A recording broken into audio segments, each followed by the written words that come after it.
Assalamualaikum warahmatullahi wabarakatuh. Good afternoon, ladies and gentlemen. Welcome to Futuristic 4.0, Fight Climate Crisis Without Carbon Emission. Can we make it? The Honorable Giovanni Jody Barizon Mitagda and Abednego Amorwa as the President and Vice President of SPE Universitas Pertamina Student Chapter, the Honorable Ms. Ari Rostika Utami and Mr. Muhammad Arik Kalinga, who are present as our speaker today. And with wonderful spirit, welcome to all participants of Futuristic 4.0. So how are you guys today? I hope everyone is well enough to stay till the end of this event. All right, I'm Dava Rizky Purnomo, that will be your master of ceremony for today. So before we start our event, let's start by praying first. So what we discussed today can give us an insight and bless. Let's pray begins.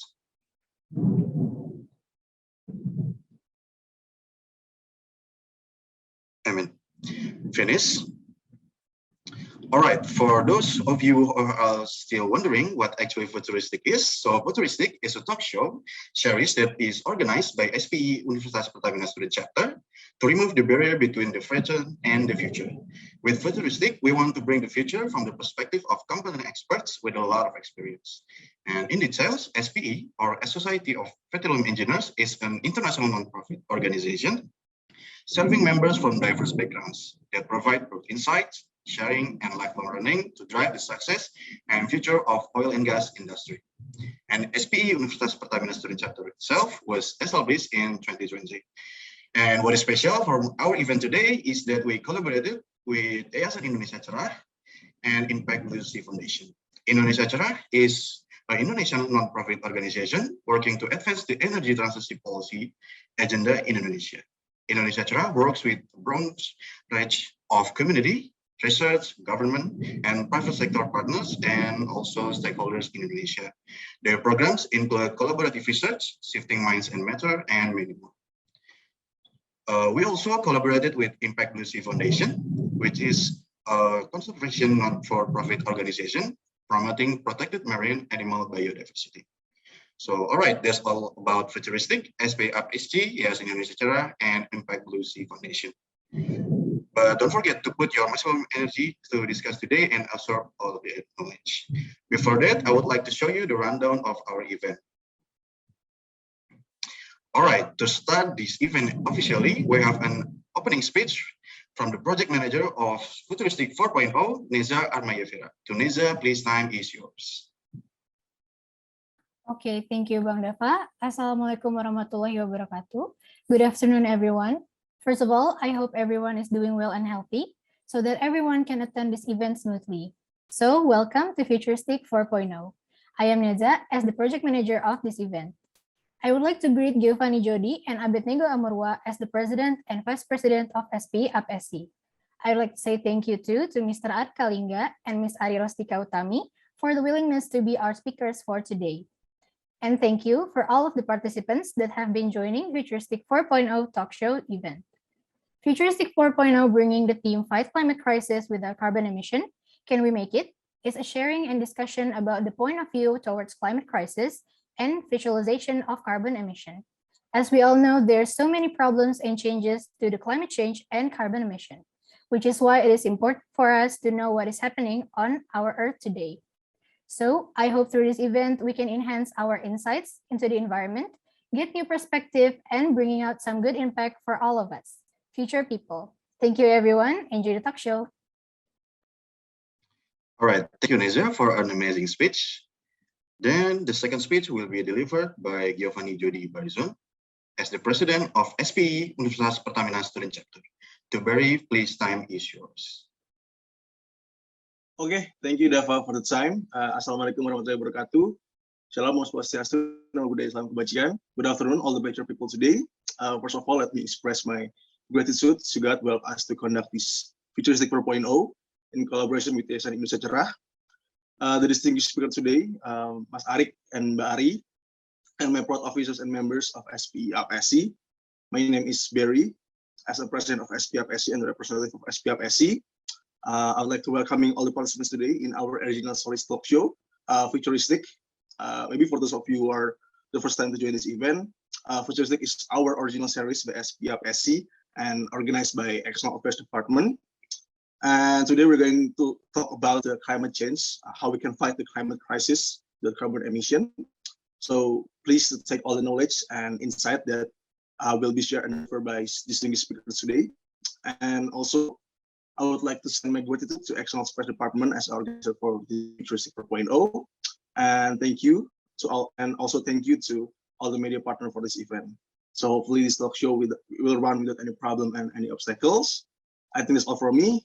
Please enjoy this Futuristic 4.0. I give it to the MC. Thank you. All right, thanks a lot, Barry, for the amazing speech. So we move forward. So here's some rules for our event today.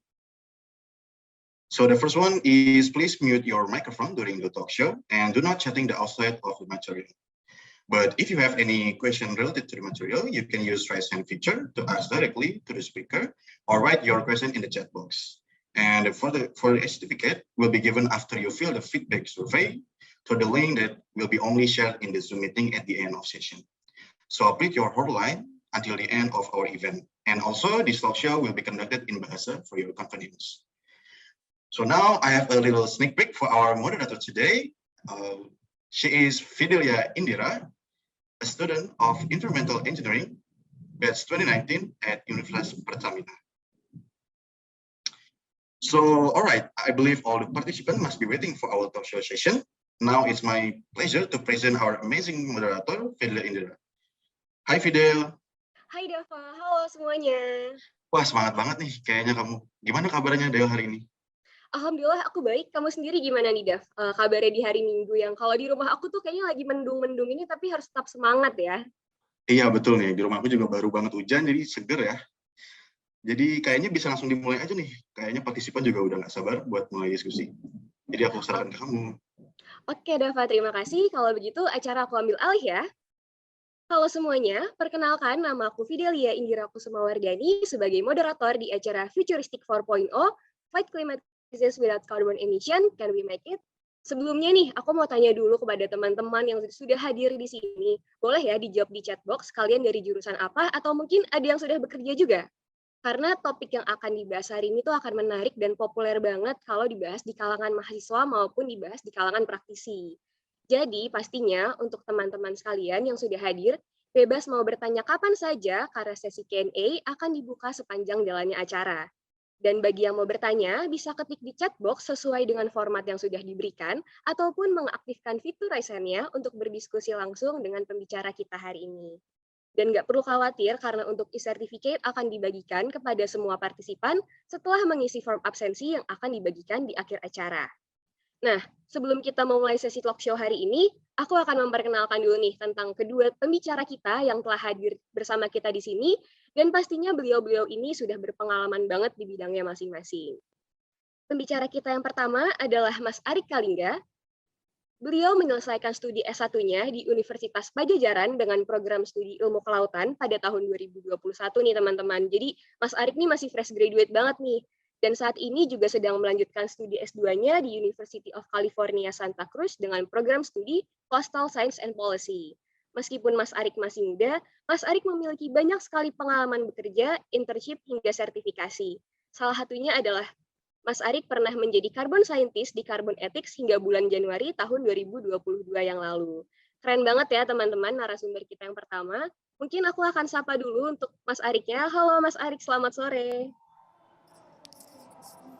Halo, selamat sore. Gimana kabarnya nih Mas di hari Minggu ini Mas? Alhamdulillah sehat, luar biasa. Sorry. Oke, alhamdulillah Mas. Kalau gitu Mas Arik udah siap banget ya untuk sharing dan berdiskusi bersama di Futuristic 4.0 ini Mas? Iya dong, tapi sebelumnya minta maaf ya nggak pakai background, soalnya nyaru sama muka, ini backgroundnya jadi hijau-hijau. Oke Mas, siap, gak apa-apa. Oke, kalau gitu mungkin aku lanjut dulu ke pembicara kita yang kedua, yaitu Mbak Ari Rostika Utami. Beliau menyelesaikan studi S1-nya dengan program studi komunikasi pada tahun 2006, dan pengalaman kerja Mbak Ari sudah tidak diragukan lagi nih teman-teman, karena telah mengarungi bidang komunikasi, terutama yang bergerak di bidang sektor lingkungan. Dan hingga saat ini, Mbak Ari juga merupakan seorang climate communication specialist di Yayasan Indonesia Cerah. Gimana? Keren kan ya teman-teman kedua pembicara kita hari ini? Mungkin aku juga akan sapa dulu Mbak Arinya. Halo Mbak Ari, selamat sore. Halo, selamat sore semua. Kayaknya Mbak Ari juga udah siap ya untuk sharing bersama kita hari ini. Apalagi topik kita hari ini juga bukan hanya membahas tentang iklim aja nih teman-teman. Tapi kita juga bisa mendengarkan perjalanan Mbak Ari maupun Mas Arik selama bekerja di bidang yang berhubungan dengan lingkungan. Nah, seperti yang aku sampaikan di awal nih, jika teman-teman memiliki pertanyaan, boleh langsung aja ketik di kolom chat sesuai dengan format yang telah diberikan ataupun mengaktifkan fitur raise hand-nya terlebih dahulu. Dan mungkin sembari menunggu pertanyaan dari teman-teman, mungkin pertanyaan dari aku dulu kali ya Mas dan Mbak nih. Kita pembukaan dulu, kita ngobrol-ngobrol santai dulu tentang pengalaman-pengalaman Mbak Ari dan Mas Arik. Nah, setelah tadi aku tanya juga kan di kolom chat dari rata-rata jurusan apa, beragam banget nih ternyata yang hadir di sini. Tapi aku yakin juga sebenarnya banyak yang punya interest di bidang komunikasi. Dan kebetulan aku sendiri juga tertarik banget di bidang komunikasi sebenarnya. Dan kita hari ini telah kedatangan Mbak Ari, yang merupakan seorang communication specialist di bidang lingkungan. Kira-kira boleh nggak nih Mbak Ari untuk di-sharing kegiatan kesehariannya, pekerjaan Mbak Ari, sekaligus menyapa audiens kita pada sore hari ini, Mbak? Halo, selamat sore semua. Saya Ari, Arostika Utami, bisa dipanggil Ari. Saya Climate Communication di Yayasan Indonesia Cerah. Yayasan Indonesia Cerah sendiri masih baru dari 2018.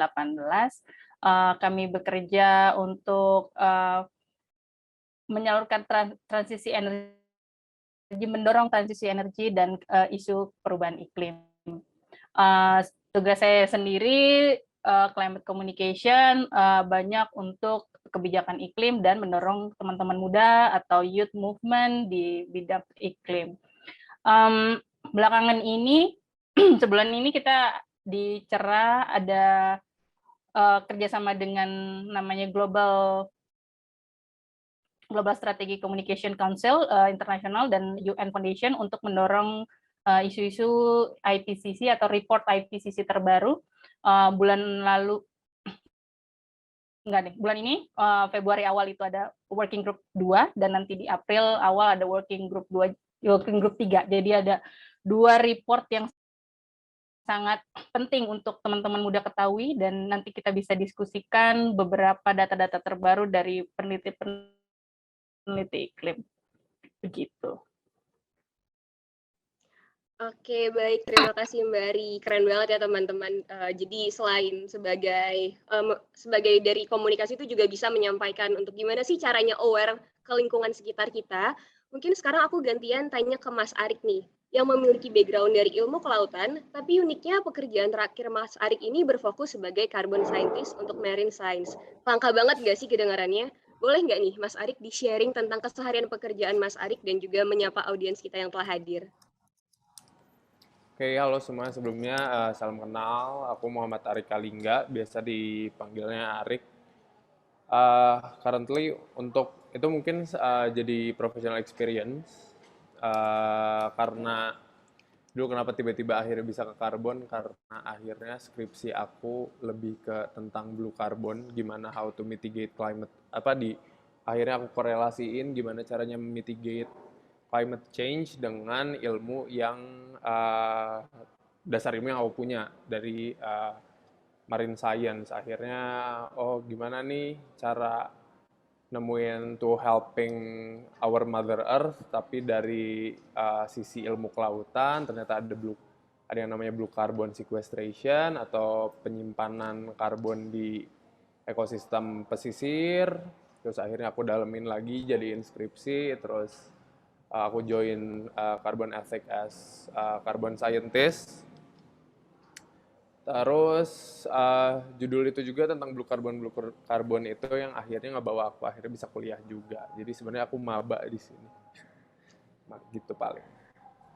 Oke, terima kasih Mas Arik. Mungkin aku mau nanya nih untuk Mbak Ari dan Mas Arik.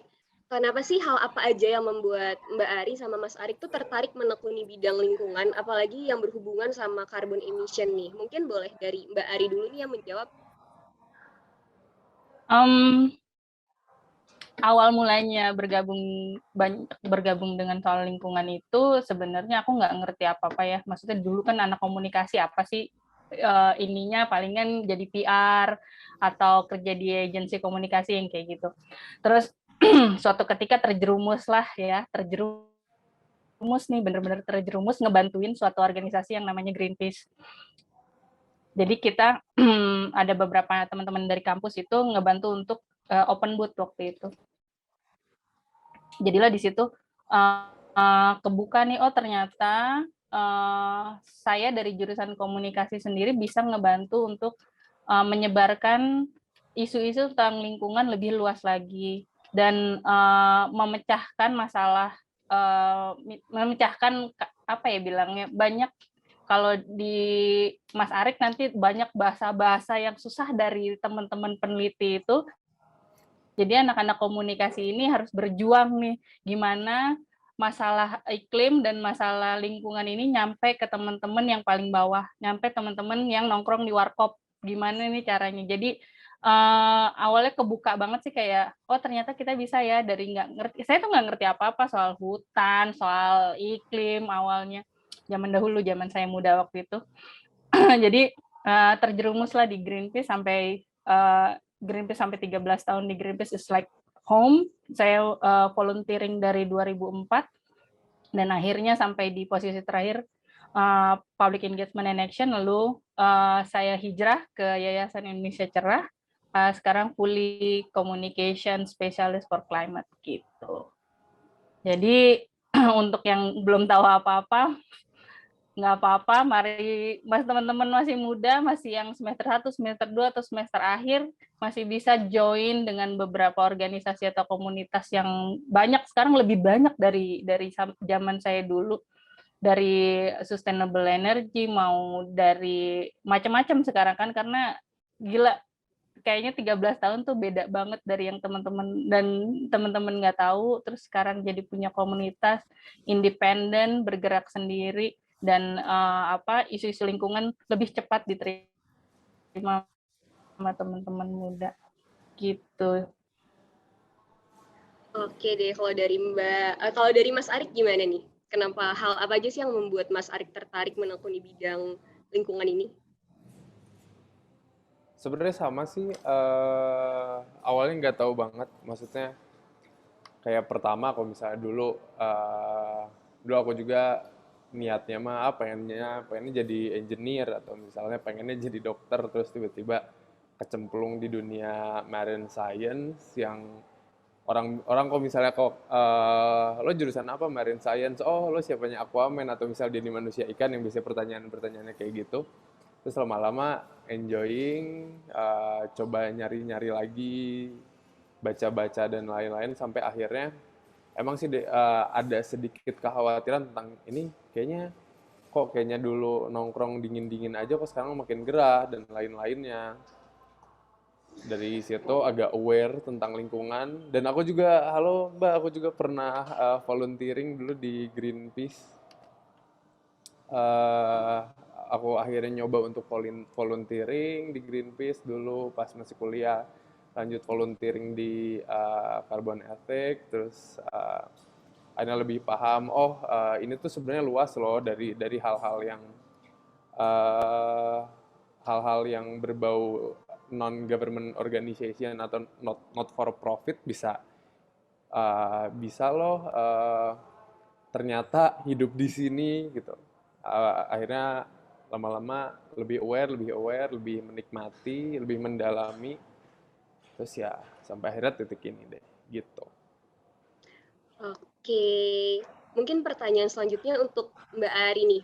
Karena kebanyakan anak muda saat ini kan belum aware nih Mbak tentang krisis iklim di Indonesia. Nah, menurut pandangan dari Mbak Ari sendiri, sebenarnya krisis iklim kita itu seperti apa sih Mbak? Boleh dijelasin nggak nih ke kita semua? Oke.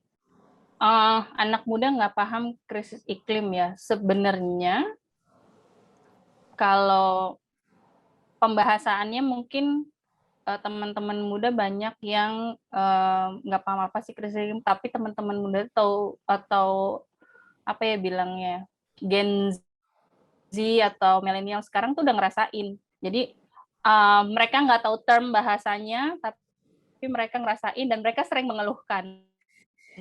Gitu, yang kayak tadi Arik bilang kan, kok panas banget sih sekarang, kok banjir mulu sih sekarang, kok rumah gue dulu nggak banjir, sekarang banjir, kok sekarang banyak apa namanya peringatan cuaca ekstrim yang kayak gitu. Sebenarnya tuh teman-teman muda udah ngerasain, cuman term bahasanya mungkin ya karena kita dari khususnya zaman milenial awal itu tidak ada pembelajaran yang spesifik tentang perubahan iklim. Jadi Indonesia sangat apa ya, gap pengetahuan tentang perubahan iklim tuh sangat besar. Jadi sekarang banyak ada komunitas yang mendorong masuknya kurikulum perubahan iklim di teman-teman sekolah, itu sangat bagus banget, dan Indonesia Cerah mendukung itu. Lalu ada beberapa survei yang kita mulai di Indonesia Cerah dari tahun 2021 ya, gue kok lupa tahun 2020 bareng sama change.org. Itu tentang, tahu nggak sih teman-teman muda tentang krisis iklim, dan memang banyak survei dari global yang bilang nih Indonesia nih nggak tahu nih, anak-anak masyarakat Indonesia nggak tahu perubahan iklim karena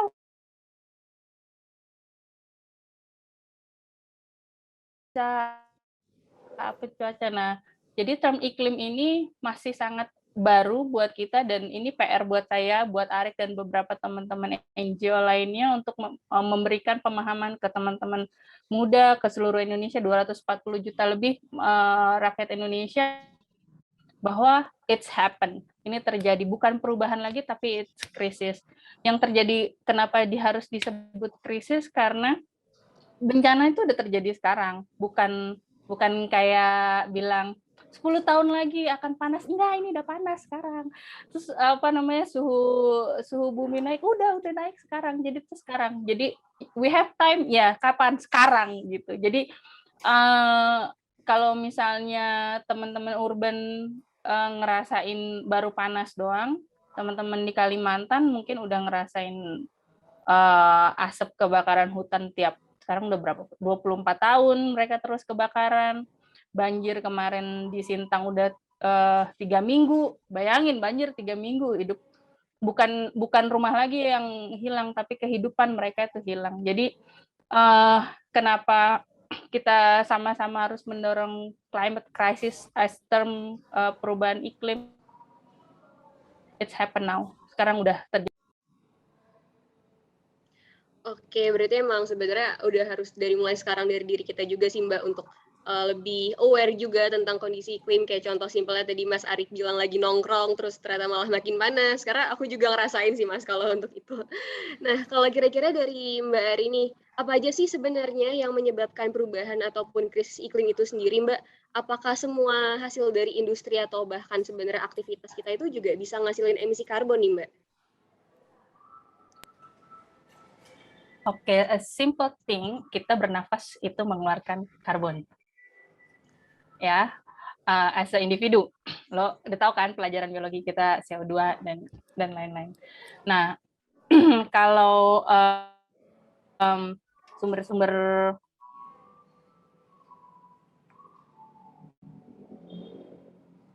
halo Mbak Ari, apa kayaknya ada trouble ini ya, sinyal ya? Mungkin Mas Arik mau membantu menjawab, Mas? Itu udah. Oh, udah kembali Mbak Arinya. Oke, boleh dilanjut, Mbak. Oh, gue hilang ya? Iya, tadi sempat. Oke, kalau teman-teman bisa chat sumber-sumber emission yang kalian tahu, bisa ditulis di chat biar kita lihat.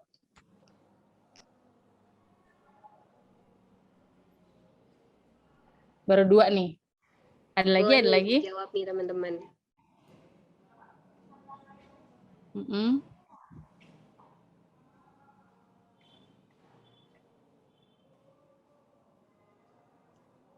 Ada yang menjawab industri pabrik ya, serupa ya. Kendaraan motor ya.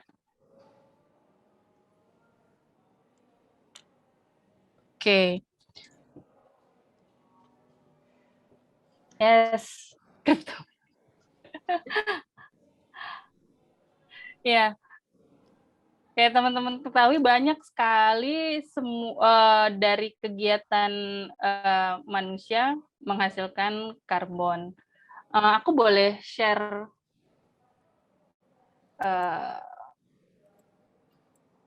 Mau share PPT ya, Mbak? screen? Boleh. Boleh, Mbak.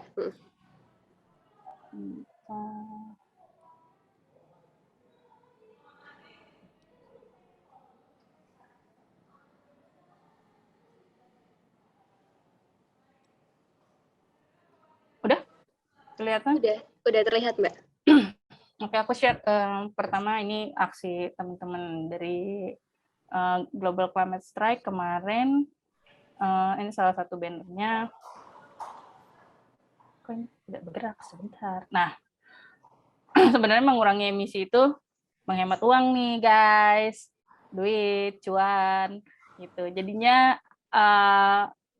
kalau misalnya kenapa sih harus ribet banget sih ngurangin emisi? It's happen semuanya bahwa mengurangi emisi itulah kita bisa menghemat uang dari uang pemerintah ataupun dompet kalian. Nah, apa yang terjadi sekarang ini gue juga nggak tahu ya, kayaknya berita ini tuh dari tahun 2021 April.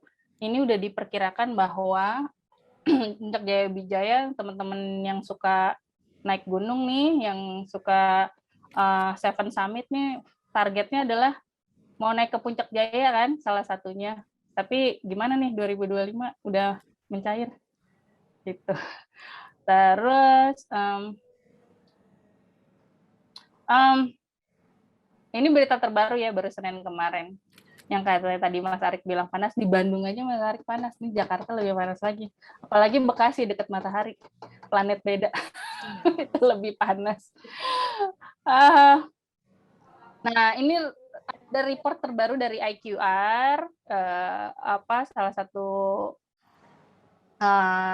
salah satu report yang mengatakan tentang polusi udara. Indonesia tuh kalau dilihat Indonesia masuk ke nomor 12. Wow, nomor 12. Terus dibandingin, coba kalian lihat dibandingin Beijing atau Hanoi, kita lebih tinggi. Selamat Indonesia, selamat Jakarta. Polusinya lebih tinggi dan secara negara kita di nomor 17 dan di Asia Tenggara kita nomor 1. Kalau mau ngecek polusi udara Jakarta bisa ke iqr.com atau ke Nafas. Ada Nafas namanya, itu juga bisa ngecek polusi udara setiap hari. Polusi udara itu bagian dari ini ya, lepasan karbon yang ada di daratan. Lalu kita sudah, jadi kalau teman-teman tahu kan level panas bumi yang PBB tentukan adalah kita harus di bawah 1,5 derajat. 1,5 derajat itu adalah ambang aman untuk di bumi, bahwa tidak perubahannya akan besar, tapi tidak sebegitu besarnya kalau kita melakukan adaptasi dan mitigasi. Dan ini udah disepakati kita harus di 1,5 derajat. Lalu dari report IPCC, suara gue habis bentar ya. Boleh sambil minum kok Mbak, nggak apa-apa. Maaf. Aja.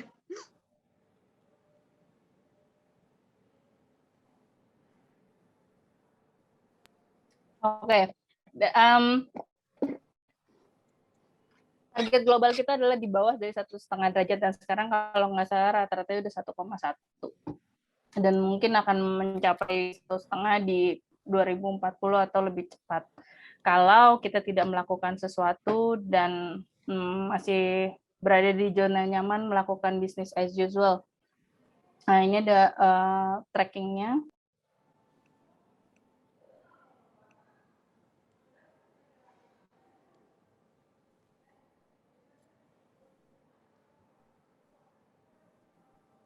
Kayaknya masih ke mute ya Mbak Ari. Oke. Sudah? Sudah, sudah terdengar. Oke. Kalian bisa lihat di sini dari karbon yang harus kita fokuskan yaitu ada di karbon dioksida, metan, nitrous oksida, dan fluoride gas. Nah, dari IPCC report working group 1 Agustus kemarin menekankan tentang emisi metana. Kenapa emisi metana? Karena ini berasal dari berbagai macam sumber-sumber yang ada di yang kita keluarkan. Jadi kadang-kadang ini natural gas yang ada yang diakibatkan aktivitas manusia, dari agrikultur, dari natural gas system, landfill, sampah-sampah yang terbuka atau TPA yang terbuka, kayaknya terbuka semua sih di Indonesia. Yang kayak gunung-gunung itu loh, yang pembuka sampah-sampah kalian ada di TPA yang segunung-gunung itu, nah itu bisa menghasilkan zat metana. Dan juga mining industri juga menghasilkan gas metana, dan itu 28 kali lebih kuat daripada karbon dioksida dalam 100 tahun. Oke. Kayaknya itu dulu, atau ini bisa. Aku cuma mau ngasih tahu bahwa dilihat di sini Indonesia masih kecil nih, di 20. Jadi kan besok ada G20 nih. Indonesia tuan rumah G20.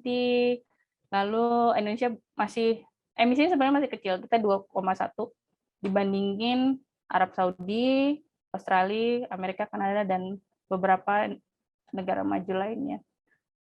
Tapi walaupun kecil, jangan terlena bahwa sebenarnya kita juga punya historical nih. Kita punya historical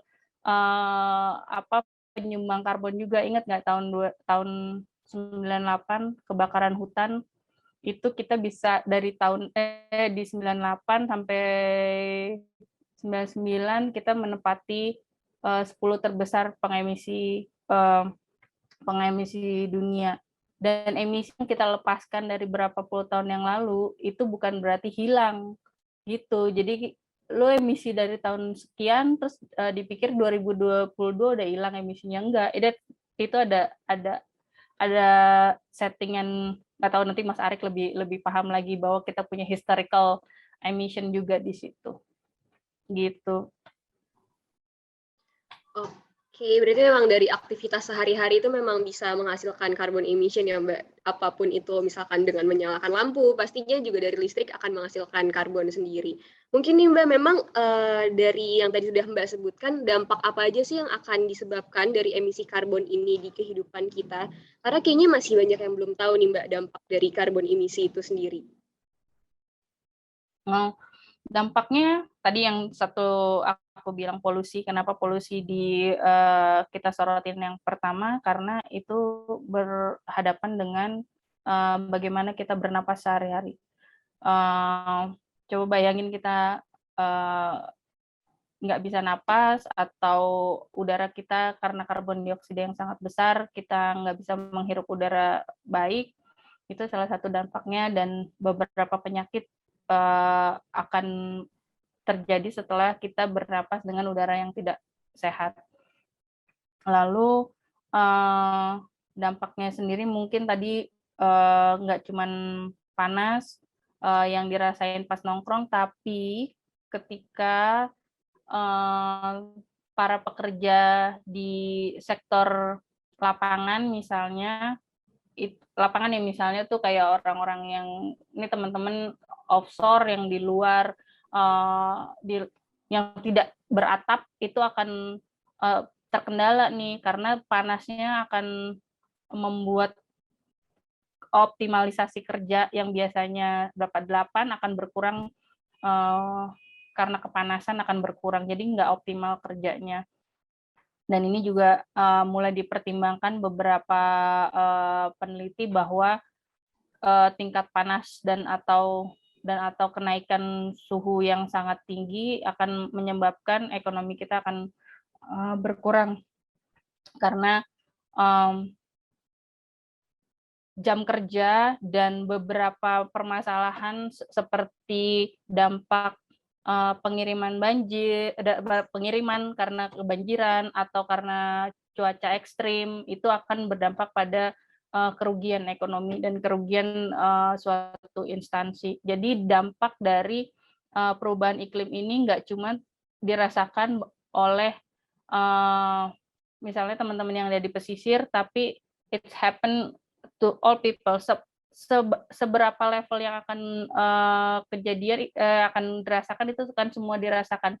Dan permasalahannya adalah dampak yang paling besar adalah yang dirasakan oleh teman-teman kita yang mengeluarkan emisi paling sedikit. Misalnya para tenaga para petani itu kan nggak begitu banyak mengeluarkan emisi misalnya, tapi dia akan berpengaruh karena pola cuaca yang berubah dan kekurangan proses pangan. Dan negara-negara seperti Indonesia yang tadi aku bisa kasih lihat, kita kan kecil, emisinya kita akan berdampak paling besar karena kita negara kepulauan yang sangat rentan dengan perubahan iklim. Kita berapa ribu? 14.000 pulau, dan pulau kecil-kecil kita akan mengalami kenaikan air muka laut yang itu tentunya akan membawa dampak ada imigrasi, bukan imigrasi, ada perpindahan penduduk yang dari tempat kenaikan air muka laut ke tempat yang lebih tinggi. Jadi banyaknya pengungsi akan terjadi ketika air muka laut itu naik. Jadi banyak dampaknya akan terasa di semua lini manusia gitu. Nggak ada satupun orang yang akan selamat dari perubahan iklim kalau kita nggak bergerak dari sekarang gitu. Benar banget sih Mbak, memang dampak dari carbon emission memang sangat berdampak banget pastinya untuk seluruh kehidupan di bumi ini ya. Nah mungkin sekarang kalau menurut Mas Arik sendiri gimana nih? Kalau misalkan seandainya ada banyak karbon ekstra yang berakhir di laut, dampaknya itu akan seperti apa ya Mas? Ya, nyaris aja lupa nyalain. Pertama sih, mungkin kalau misalnya ada orang-orang di sini yang ada hobi ke Pulau Seribu, mungkin yang dekat Jakarta ya. Terus ada yang hobinya snorkeling atau diving, udah mulai kerasa banget. Semuanya udah kosong, laut udah kosong, udah putih, ikan-ikan nggak tahu pada kemana. Mungkin kalau misalnya ada yang hobi diving juga udah kayak, aduh gue wasting money nggak sih? Turun tapi nggak ngeliat apa-apa, udah mulai kayak gitu semua. Pulau Seribu udah, Bunaken udah mulai kacau, terus Karimun Jawa dan lain-lainnya udah mulai kacau. Itu adalah salah satu faktor dari kebanyakan karbon nih, yang akhirnya berakhir di laut. Udah mungkin udah tau lah semuanya tentang rain acid, pengasaman laut, terus pemanasan suhu permukaan laut. Itu yang ngaruhin. Kayak gini aja, misal kita analogiin, kalau misalnya kena ikan deh, pertama dari ikannya. Kayak tadi aku ngomong, aku bilang kalau misalnya, kok lama-lama nongkrong udah nggak nyaman, udah kepanasan dan lain-lain, akhirnya pergi kan. Kemana nih? Kalau misalnya orang Jakarta ke puncak atau misalnya kemana cari yang adem-adem. Kalau misalnya gue yang di Bandung, misalnya ke Lembang, cari ke tempat yang lebih dingin kan.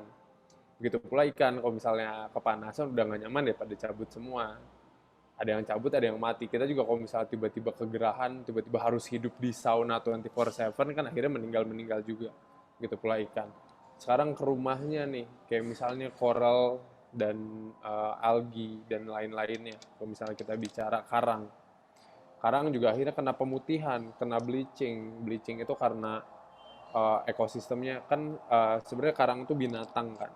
Sebenarnya konsepnya sama, karena lokasi sudah tidak nyaman mereka pergi atau mati, dia lama-lama udah nggak nyaman. Itu juga salah satunya. Itu kalau misalnya kita lihat dari biotanya, dari binatangnya, dari hal-hal yang menarik untuk dilihat. Tapi kalau misalnya hal-hal yang kurang menarik, tapi misalnya kalau buat umum kurang menarik tapi impact-nya gede banget, salah satu yang tadi dikatakan sama Mbak Ari, lama-lama kok kayak dulu pantainya luas, lama-lama sekarang pantainya kayaknya near banget nih, sempit banget.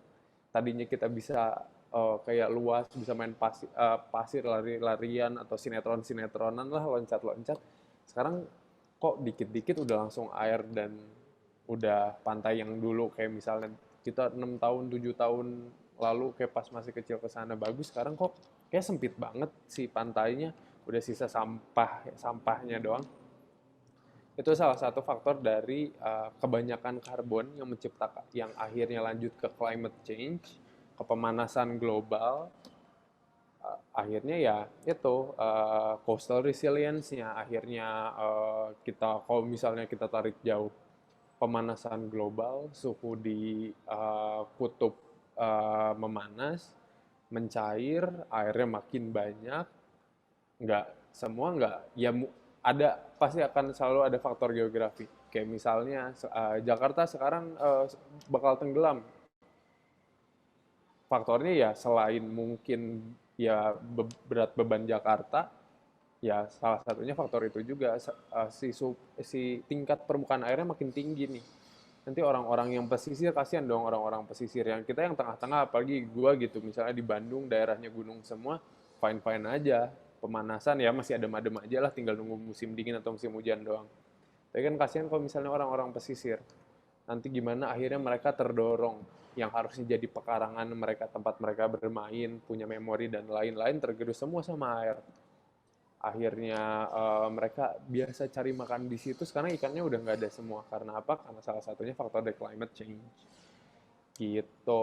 Jadi itu adalah signifikan, sangat besar, yang mungkin orang urban tidak terlalu lihat, tapi sebenarnya impact-nya gede banget loh. Gitu. Ternyata memang dampaknya tuh banyak banget ya, nggak cuma di darat, tapi di laut pun juga ya bisa mengurangi makanan kita juga pastinya, kalau ikan-ikan jadi susah ditangkap ya Mas berarti. Benar. Nah mungkin aku mau ngingetin lagi nih untuk teman-teman yang memiliki pertanyaan, boleh ketik di chat box-nya, atau mungkin bisa langsung juga mengaktifkan fitur Raise Hands-nya untuk langsung nanya nih ke pembicara kita hari ini. Jadi jangan malu-malu untuk mengaktifkan fitur Raise Hand-nya. Mungkin sembari menunggu ada yang mau raise hand, aku ada ada pertanyaan dari Aditya Putra dari Universitas Pertamina. Izin Mas, Mbak mau bertanya. Krisis iklim yang dialami saat ini bukan hanya disebabkan oleh aktivitas industri, namun juga diakibatkan emisi yang dihasilkan pada zaman dahulu. Seperti yang Mbak Ari jelaskan tadi terkait kebakaran hutan di tahun 90-an. Mungkin boleh kepada Mbak Ari nih untuk membantu menjawab. Iya, betul. Jadi beban historical juga adalah bagian dari kumulatif nih, kumulatif dari permasalahan krisis iklim. Jadi ketika CO2, NH4 dan beberapa gas lainnya terlepas ke udara, itu tidak bisa serta-merta dia hilang kan, karena saking terlalu banyaknya nih, jadi nggak bisa menyerap dengan sempurna, dan hutan-hutan juga yang harusnya menyerap, mengosop secara alami itu berkurang. Dan mungkin di lautan juga menyerap, tapi ketika panasnya lebih panas dari biasanya, dia akan berkurang nih kan potensi penyerapan karbonnya. Jadi historical historical karbon itu tetap terjadi sekarang, dan itu mengumpul sampai sekarang, dan itu kenaikan nggak ada turun-turunnya, kita naik terus karena emang industrial itu tetap tinggi. Jadi industri mungkin itu adalah salah satunya, dan yang lain juga ada kebakaran hutan, terus ada apalagi yang lebih besar gitu. Jadi mungkin kita Indonesia bukan negara industrial, tapi kita salah satu penyumbang, dan sampai sekarang kalau teman-teman tahu lahan gambut itu Indonesia salah satu terbesar lahan gambutnya. Itu sebenarnya dia yang menyerap karbon tuh lebih besar, tapi karena sekarang pembukaan hutan secara besar-besaran dan gambutnya tidak diberikan waktu untuk memproses karbon, jadinya Indonesia yang harusnya menyerap lebih banyak jadi hilang. Jadi proses alamiah itu sebenarnya ada dari alam, tapi karena kita membuka atau kita melakukan ekstraksi besar-besaran, maka itu tidak terjadi. Jadilah tetap terjadi pemanasan iklim ini, pemanasan global. Oke, baik Mbak. Mungkin kalau dari Mas Arik sendiri, kalau dari segi kelautan, kira-kira gimana nih Mas Arik? Apakah ada pernah juga histori pada zaman dahulu tentang aktivitas laut kita yang memang udah menghasilkan emisi karbon itu, Mas? Sebenarnya izin jawab dulu sebelumnya.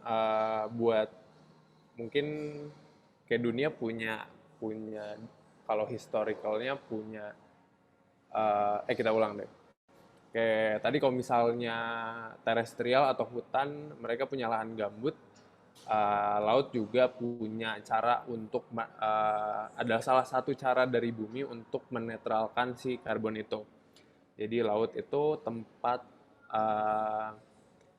sebenarnya kan karbon tuh partikel ya. Balik lagi pasti kena gravitasi lagi sebenarnya. Dan beberapa mungkin dari faktor angin, cuaca, atau misalnya kena hujan akan kembali ke laut. Nah, ada yang namanya carbon sink nih di laut. Konsepnya sama mungkin kalau di lahan gambut atau di hutan dibantunya oleh pohon-pohon besar dan lain-lain. Kok carbon sink itu sirkular air, terus mungkin ada kayak paus nih, misalnya paus yang selama hidupnya terpapar akhirnya meninggal dan kekubur nih di dasar laut. Jadi ada sirkular yang sebenarnya natural itu salah satu langkah natural dari bumi ini buat prevent si kelebihan karbon itu sendiri gitu sih. Oke, berarti memang ada dari dua pihak ya, maupun dari darat atau dari laut seperti yang aku udah bilang juga tadi. Mungkin sejauh ini program pendukung apa aja sih yang sudah dilakukan untuk menyuarakan tentang krisis iklim ini? Mungkin boleh nih Mbak Ari menjawab. Gimana? Bisa di ini program pendukung? Iya, pendukung yang menyuarakan tentang krisis iklim di Indonesia itu sendiri, Mbak. Apakah sudah ada atau sudah ada namun belum digalakan atau bagaimana nih? Secara government apa gimana programnya? Iya, secara government maupun mungkin secara pribadi dari organisasi ataupun komunitas mungkin, Mbak. Oke. Mungkin aku bisa share lagi soal kebijakan yang teman-teman harus tahu apa yang ada di Indonesia tentang kebijakan iklim. Sebentar.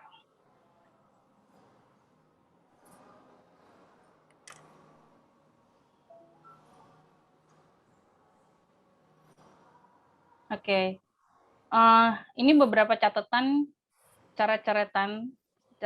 aku tentang kebijakan iklim yang ada di Indonesia. Kalau teman-teman tahu tentang COP26 yang November lalu di Glasgow, Indonesia sudah mengupdate dari ini nih target komitmen. Indonesia punya komitmen iklim yaitu namanya National Determined Contribution. Di 2021 di update-nya. Sebenarnya awalnya itu dia ada di 2015.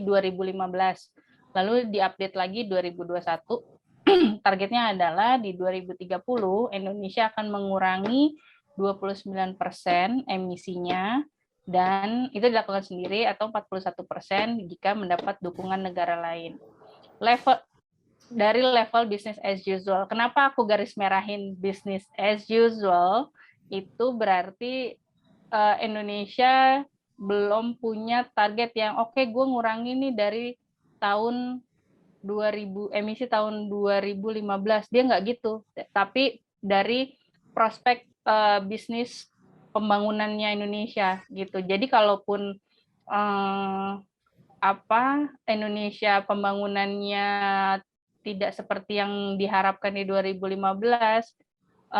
tetap aja nih kelihatannya turun karena dia pakai baseline-nya business as usual. Ini yang aku garis bawain karena ini sangat tricky.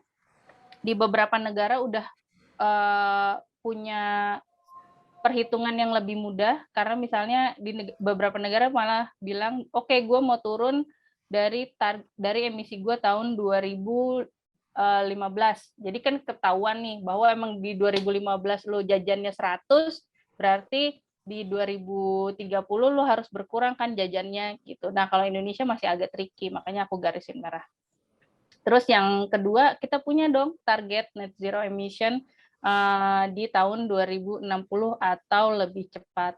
Ini kenapa saya garisin merah, karena sebenarnya dari PBB atau dari beberapa komitmen iklim di yang ada di global, Indonesia secara global harusnya kita net zero di 2050. Kalau misalnya Indonesia net zero-nya di 2060, walaupun ada embel-embelnya atau lebih cepat, sebenarnya kita terlambat 10 tahun. 1 dekade lumayan loh, 10 tahun itu anak udah SD kelas berapa, udah bisa baca tulis kali hitung, tapi negaranya belum net zero-nya belum bagus. Jadi terlambat 10 tahun itu besar dampaknya, maksudnya gitu ya.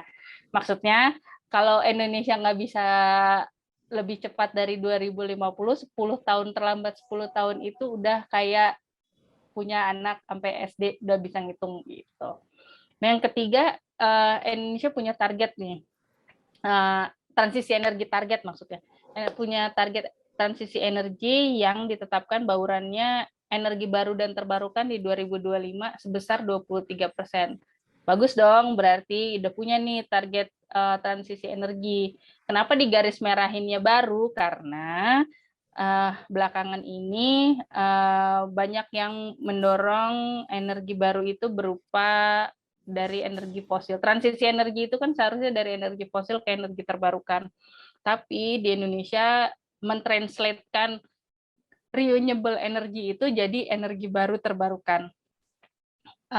Jadi ada gasifikasi, nanti ada energi nuklir juga masuk di situ, terus ada beberapa yang masih bersumber dari energi batubara kayak teknologi CCS, CCUS itu segala macam. Nah, ini kenapa aku masih menggaris bawahin tentang energi baru. Seharusnya kita transisi energi udah ke energi terbarukan. Dan targetnya 2025 nih kan sebentar lagi ya. 2025 berapa tahun lagi sih? 3 tahun lagi kan. Itu katanya 23%, tapi sekarang kalau nggak salah masih di 11 apa 12% gitu. Jadi seharusnya ini target harus digenjot lebih cepat lagi. Nah, yang ketiga ada soal net sink. Jadi Indonesia punya target juga nih di FOLU atau Forestry and Other Land Use. Itu dia punya target nih di KLHK yang megang kehutanan punya target nih bahwa mereka akan net sink di 2030. Dan ada 2 lagi target iklim Indonesia adalah mempensiunkan dini PLTU batubara di 2030. Saya kasih tanda tanya karena ini belum pathway-nya belum clear. Lalu yang terakhir adalah Indonesia berhenti menggunakan batubara 2040. Ini yang terakhir itu dari statement di COP 26. Jadi semuanya ada kebijakan iklim atau ada target-target yang Indonesia bikin gitu. Ini dari pemerintah ya. Lalu yang dari sektor swasta sekarang ada yang namanya Race to Zero. Jadi ada beberapa Climate Action Plus 100. Itu ada inisiatif-inisiatif dari swasta yang akan melakukan net zero. Jadi ada beberapa perusahaan-perusahaan yang pertama dari sektor energinya mereka sudah berubah dari energi, dia udah pasang solar panel. Lalu dia punya komitmen bahwa source energi atau beberapa source produksinya itu lebih renewable. Jadi ada beberapa inisiatif baik yang terjadi di dunia sekarang untuk menuju net zero. Jadi semua berlomba-lomba untuk net zero. Kayak kemarin ada beberapa komitmen tentang pathway dekarbonisasi, terus ada beberapa BUMN yang punya statement akan net zero atau reduce emission. lalu ada statement dari beberapa bank internasional, mereka akan menghentikan pendanaan energi fosil. Jadi banyak sekali sekarang sektor swasta yang berlomba-lomba. Dan nggak bisa dipungkiri juga bahwa di sektor Indonesia juga udah ada beberapa yang punya inisiatif kayak Body Shop, terus ada beberapa perusahaan lainnya yang udah pakai solar panel di daerah Kerawang. Mereka udah mulai punya solar panel sendiri. Masalahnya adalah kebijakan atau inisiatif baik ini kadang belum disambut inisiatif yang baik juga dari pemerintah. Jadi masih banyak kendala yang seharusnya cepat ditangani dan mungkin beberapa undang-undang yang akan terjadi. Jadi ada RUU EBT, ada RUU energi terbarukan, dan beberapa itu sebenarnya harusnya lebih banyak mendukung kebijakan yang lebih baik gitu. Oke, berarti memang termasuk dalam SDGs juga ya Mbak untuk pembangunan berkelanjutan tentang bagaimana cara mengatasi perubahan iklim ini. Dan aku juga udah lihat banyak banget nih yang nanya di kolom chat, tapi tenang aja karena pertanyaan akan jawab setelah ini ya teman-teman. Dan mungkin boleh juga untuk teman-teman untuk mengaktifkan fitur Raise Hand-nya terlebih dahulu nih. Siapa tahu masih ada yang mau berbincang-bincang secara langsung bersama dengan Mbak Ari maupun Mas Arik nih teman-teman. Mungkin selanjutnya karena tadi juga Mbak Ari sudah mention tentang net zero nih, dan lagi juga jadi isu pembicaraan banget tentang net zero karbon. Sebenarnya definisi dari net zero karbon itu sendiri gimana nih? Kalau dari Mas Arik gimana nih Mas? Oke. Jadi mungkin untuk yang belum tahu tentang si net zero carbon itu, jadi net zero carbon itu it's not zero emission ya. Jadi bukan harus misalnya ada satu pabrik nih, pabrik roti harus zero emissionnya harus nol banget. Pakai apa? Sekarang masih pakai listrik, masih pakai misalnya listriknya juga dari batu bara atau misalnya dari yang lain, terus nganterinnya harus pakai mobil juga. Jadi sekali lagi net zero carbon is not zero emission. Net zero itu maksudnya adalah balance nih dari karbon yang dihasilkan, misalnya ada dari karbon yang dihasilkan sama karbon yang akhirnya dari karbon yang dihasilkan yang dibuang ke atmosfer sama karbon yang diserap dari atmosfer. Oke, sampai situ. Dan kalau misalnya cara mudahnya pakai apa ya? Cara mudahnya mungkin nanam pohon. Kita misalnya menurut asumsi atau estimasi dalam 1 tahun misalnya aku membuang 1 ton karbon, ya nanam pohon, kira-kira pohon jenisnya misalnya dalam 1 tahun bisa berapa kilo atau misalnya bisa berapa ton, kali akhirnya sampai akhirnya balance tuh, baru akhirnya kamu bisa dinyatakan untuk net zero gitu. Jadi soalnya kadang masih salah kaprah, ini net zero gimana ceritanya, kan nggak mungkin dan lain-lain, karena sebenarnya konsep utamanya untuk net zero adalah seperti itu gitu, Fidel. Oke, berarti memang kita sebenarnya nggak bisa benar-benar nol karbon yang kita hasilkan ya Mas, berarti memang harus balance. Tapi dari awal mulai muncul upaya net zero karbon itu gimana Mas, awal mulainya? Sebenarnya tadi sama Mbak Ari udah sempat, jadi untuk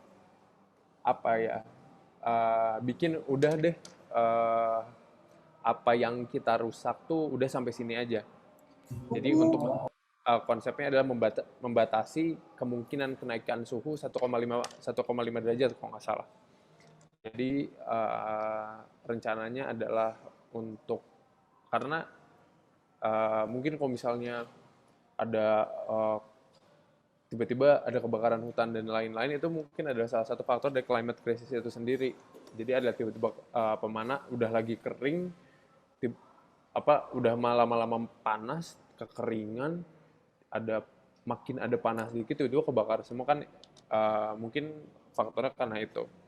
Jadi overshootnya adalah untuk ngejaga, udah deh, kita nge-keep apa yang kita rusak segini dulu. Kita mungkin nggak bisa ngembalikin ini semua langsung ke semula, tapi at least nggak bisa, maksudnya nggak bisa semuanya langsung netral, tapi at least ini helping lah. Sebenarnya mungkin sebenarnya yang aku tangkap konsep utamanya seperti itu. Gitu. Oke, baik Mas Arik. Mungkin aku mau nanya lagi sih buat Mas Arik, apa aja sih tantangan yang dapat menghambat Indonesia untuk mencapai mengurangi jumlah emisi karbon ini sendiri, Mas? Sebentar. Ini nanti deh aku share. Pertama, mungkin standarnya, jiwa aku mau bilang kayaknya masih banyak yang nakal aja sih, masih banyak yang nggak aware tentang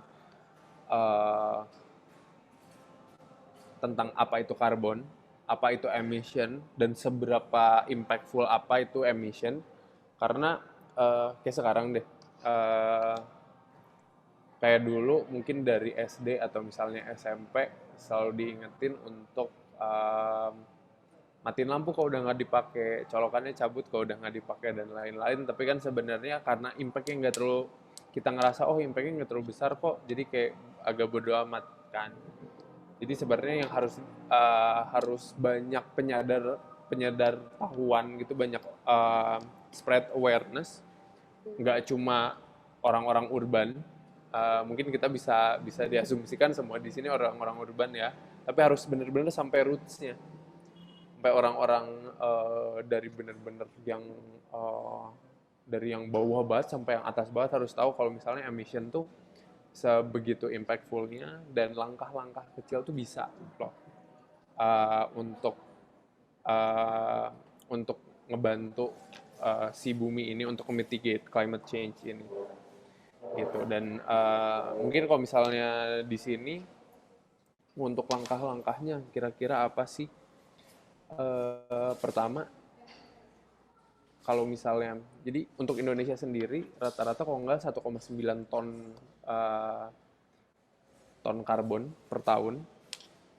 Dan kalau Indonesia mungkin sampai sekarang belum menerapkan pajak karbon, betul Mbak Ari? Mungkin baru mulai April. baru 1 April. Oh, April ini. Itu juga percobaan. Oh iya benar. Buat penerapan.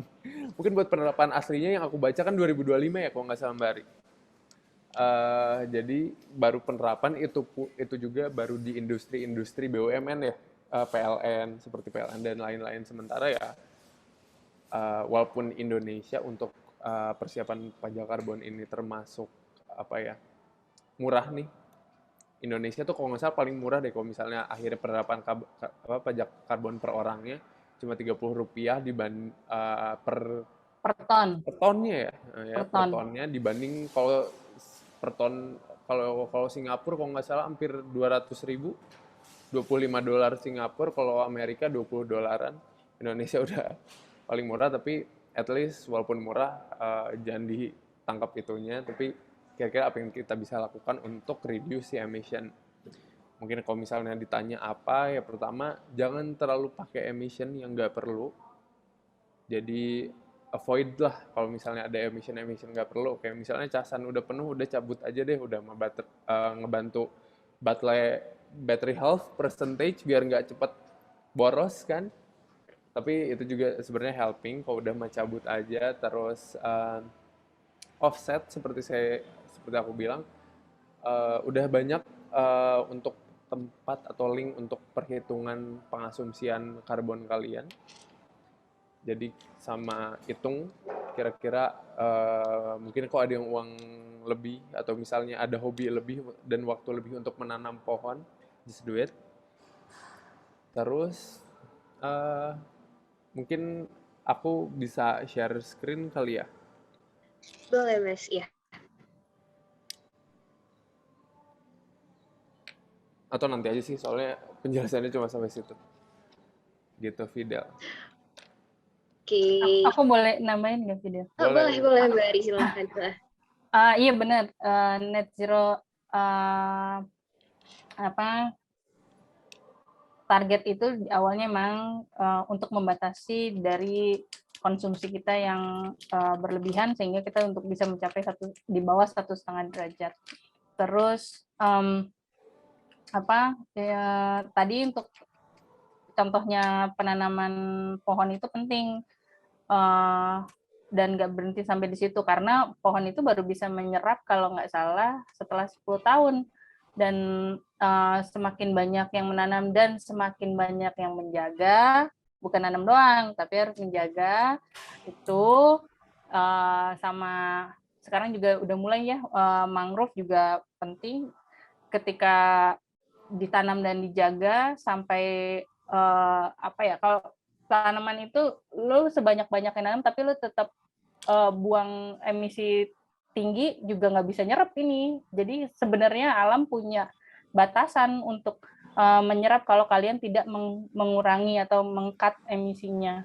Jadi memang konsep net zero emission itu gimana untuk tetap di plus dan minusnya ini di angka yang sesuai, angka 0 gitu. 0 itu bukan berarti enggak, tapi plus sama minusnya sama gitu.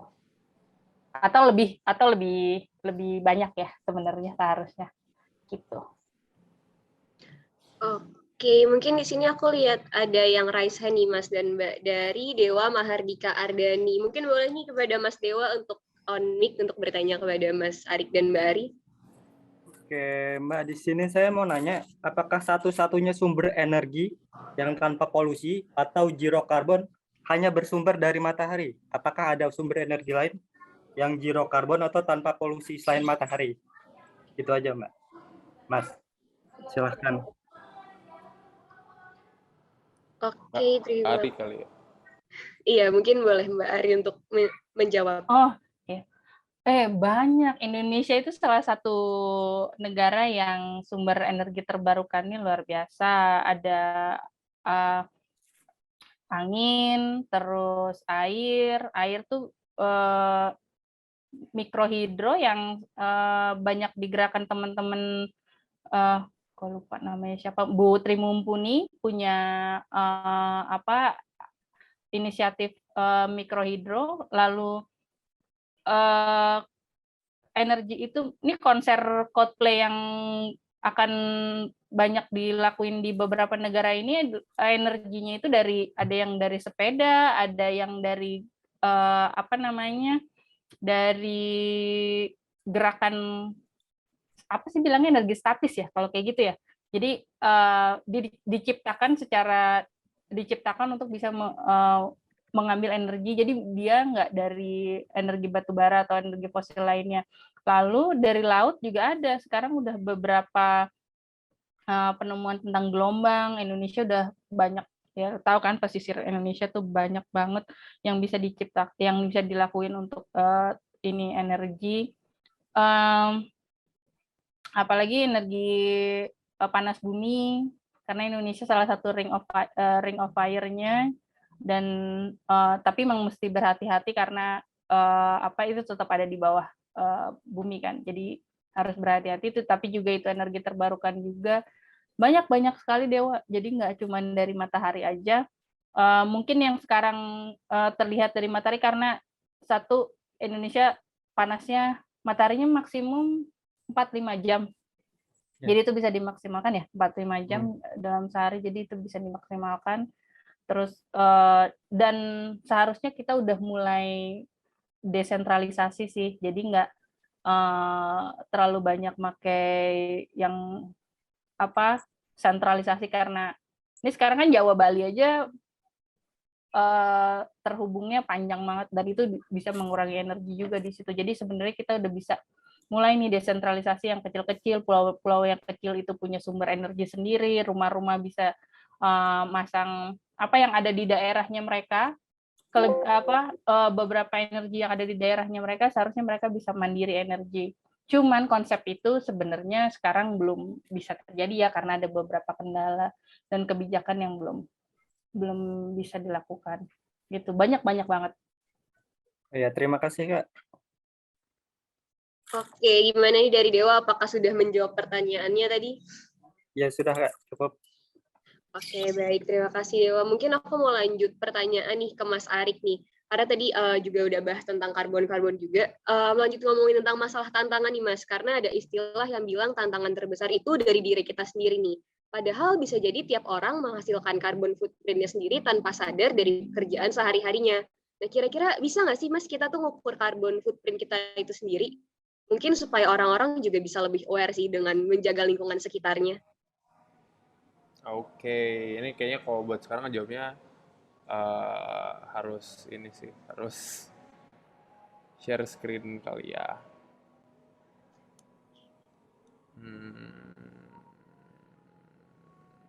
Ini.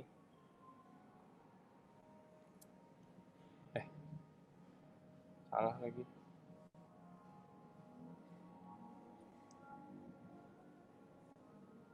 Ini kelihatan nggak? Kelihatan, Mas. Kok ini nih, yang ini ya, ini yang karbon ya? Iya. Aku salah juga. Tadi mau ngejelasin lagi, sebenarnya untuk tadi yang tantangan di hold dulu. Ini adalah aku mau ngeliatin si sirkular. Kira-kira karbon yang tadi kan tadi lahan gambut dan lain-lain.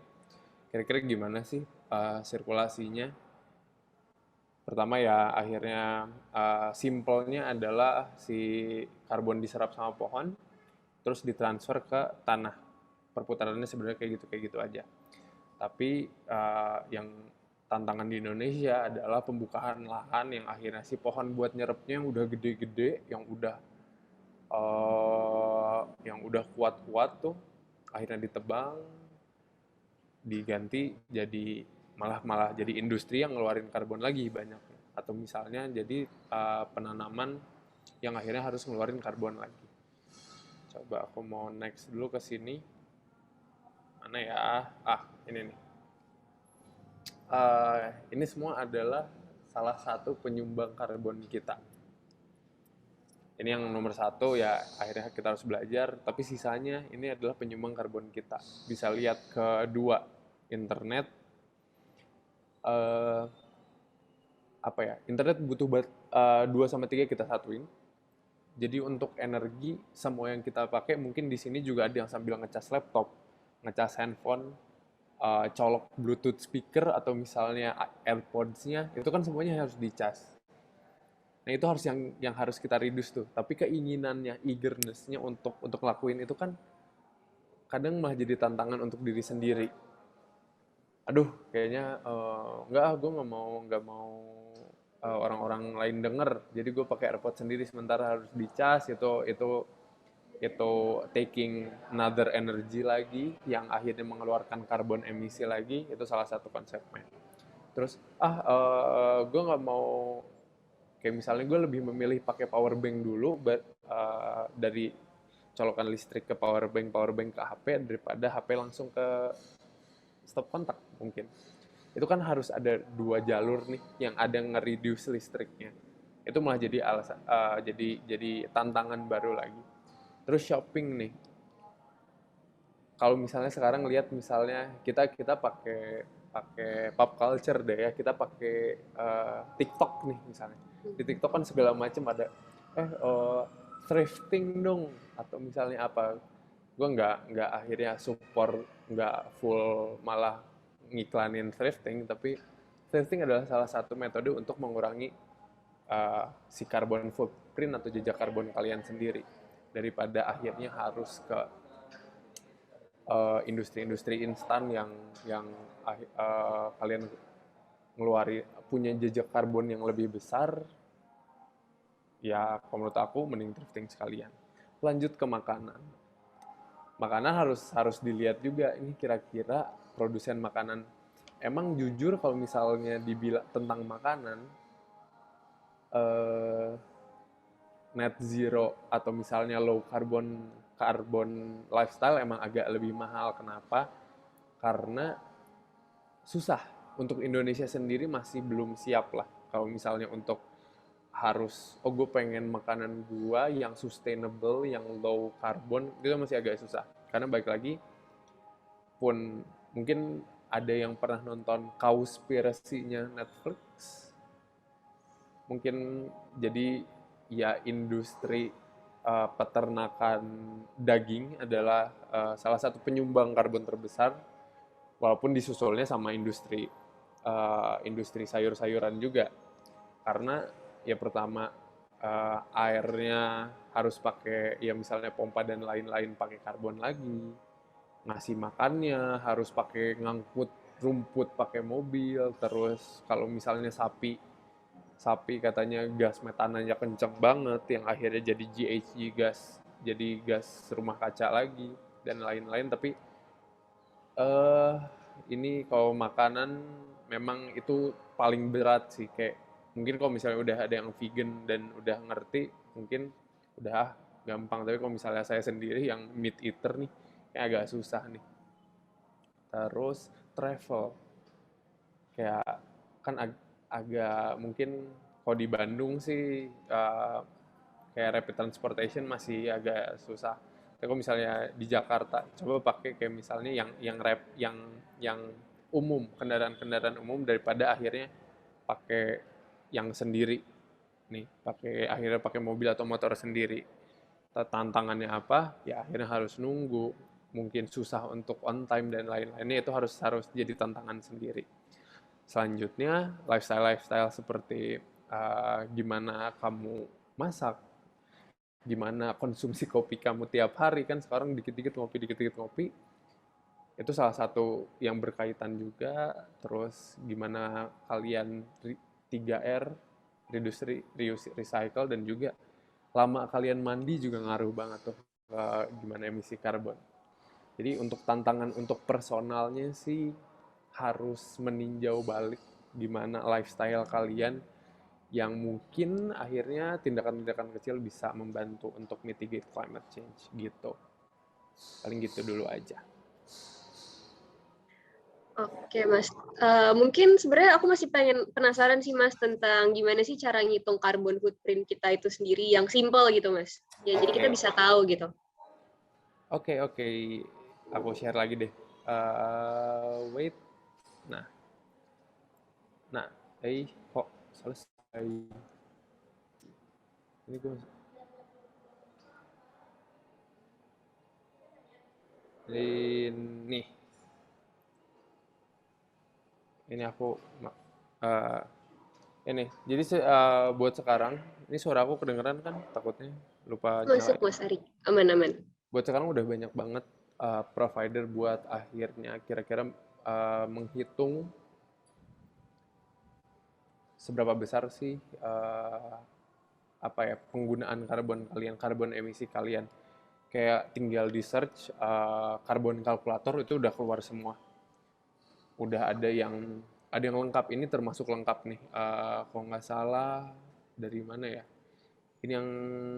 Ini tuh mungkin bisa dicari aja, kalau nggak salah paling atas. Ini udah cukup lengkap, udah sama rumah, flights kalau misalnya kalian emang semobile itu, motor, mobil segala macam udah. Tapi ini lebih ke mungkin untuk perjalanan. Ini untuk carbon footprint ini dari EPA. Ini kalian dihitung berdasarkan lokasi tempat tinggal juga. Terus ini kalau misalnya Carbon Cloud ini versi berbayarnya. Tapi kalau misalnya mau nyariin gratis juga udah banyak kok. Ini udah ngitungin remind dan lain-lain kalau nggak salah. Terakhir yang ini tempat saya dulu, ini ada Carbonetic, keluarin carbon kalkulatornya sendiri, mungkin bisa di-scan. Ini untuk perkiraan, ini termasuk yang generalnya udah sama kira-kira kalian makannya apa aja.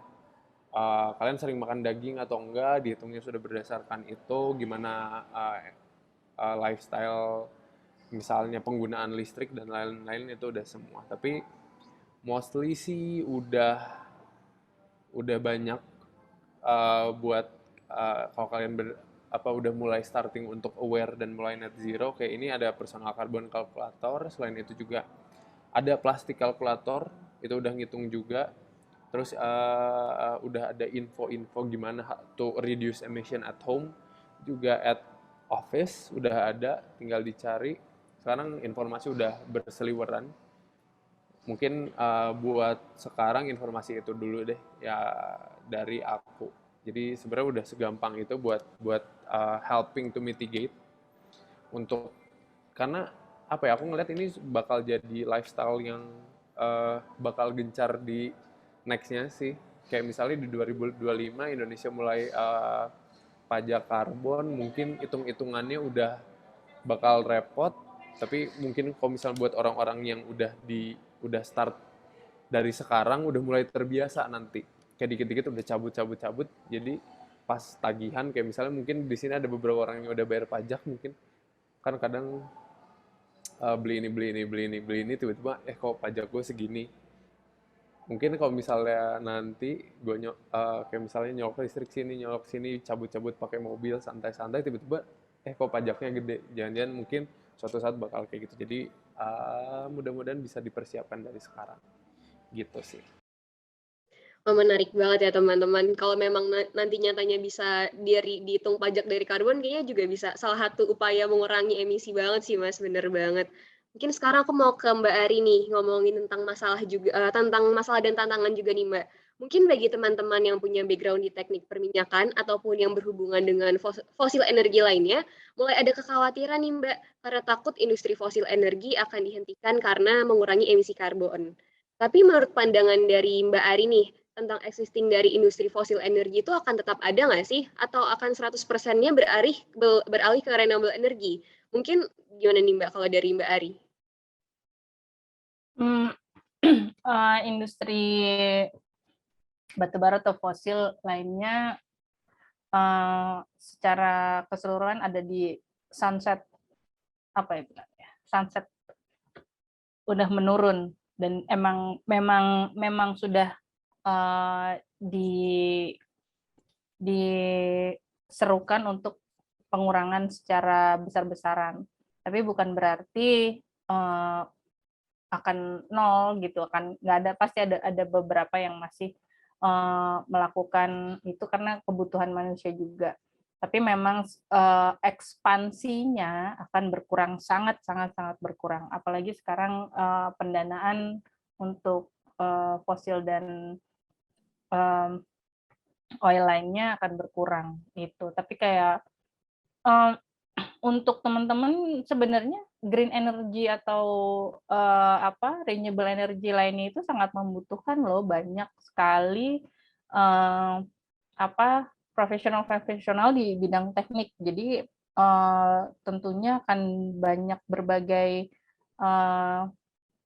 sektor pekerjaan yang membutuhkan ilmu teman-teman gitu. Jadi nggak perlu khawatir, itu knowledge, tapi jangan dijadiin patokan bahwa ntar lu lulus harus ke sektor industri fosil gitu. Jadi banyak banget yang kalian bisa kembangkan dari knowledge yang kalian punya saat ini di kampus, dan kamu sekarang waktunya untuk membuka network.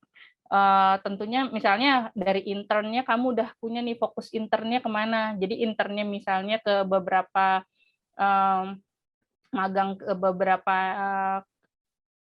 perusahaan yang renewable energy yang bisa diterima dengan major kamu gitu. Jadi kamu stepnya dari sekarang, karena kamu udah tahu future energi fosil pasti berkurang, tapi kamu punya beberapa beberapa pilihan, dan itu banyak terjadi sih di beberapa negara. Dan kemarin kayak aku baca anak Harvard yang dari oil and gas, dia sekarang udah bekerjanya bukan di Shell, dia pernah kerja di Shell, tapi dia shifting to renewable energy. Itu mungkin banget. Jadi your mindset is trigger to where you going di 20 years ke depan gitu kan, kayak gimana it's your future, is it also the business is changing, dan itu perubahan itu pasti ada dan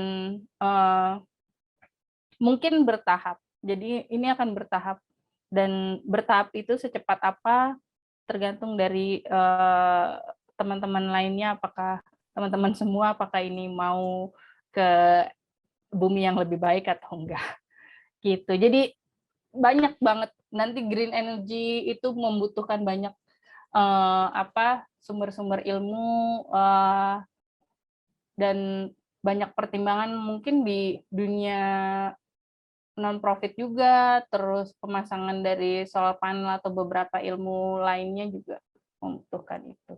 Gitu. Oke, baik Mbak. Mungkin sekarang aku mau bacain pertanyaan dari partisipan nih. Jadi ada dari Mary untuk Mas Arik nih. Bukan hanya udara yang lumayan hangat, tetapi bagaimana pengaruhnya ke temperatur perairan, terutama pengaruh ke air laut. Hal sederhana apa saja yang sudah dibiasakan untuk menanggulangi krisis iklim? Mungkin boleh nih Mas Arik. Oke, aku izin jawab.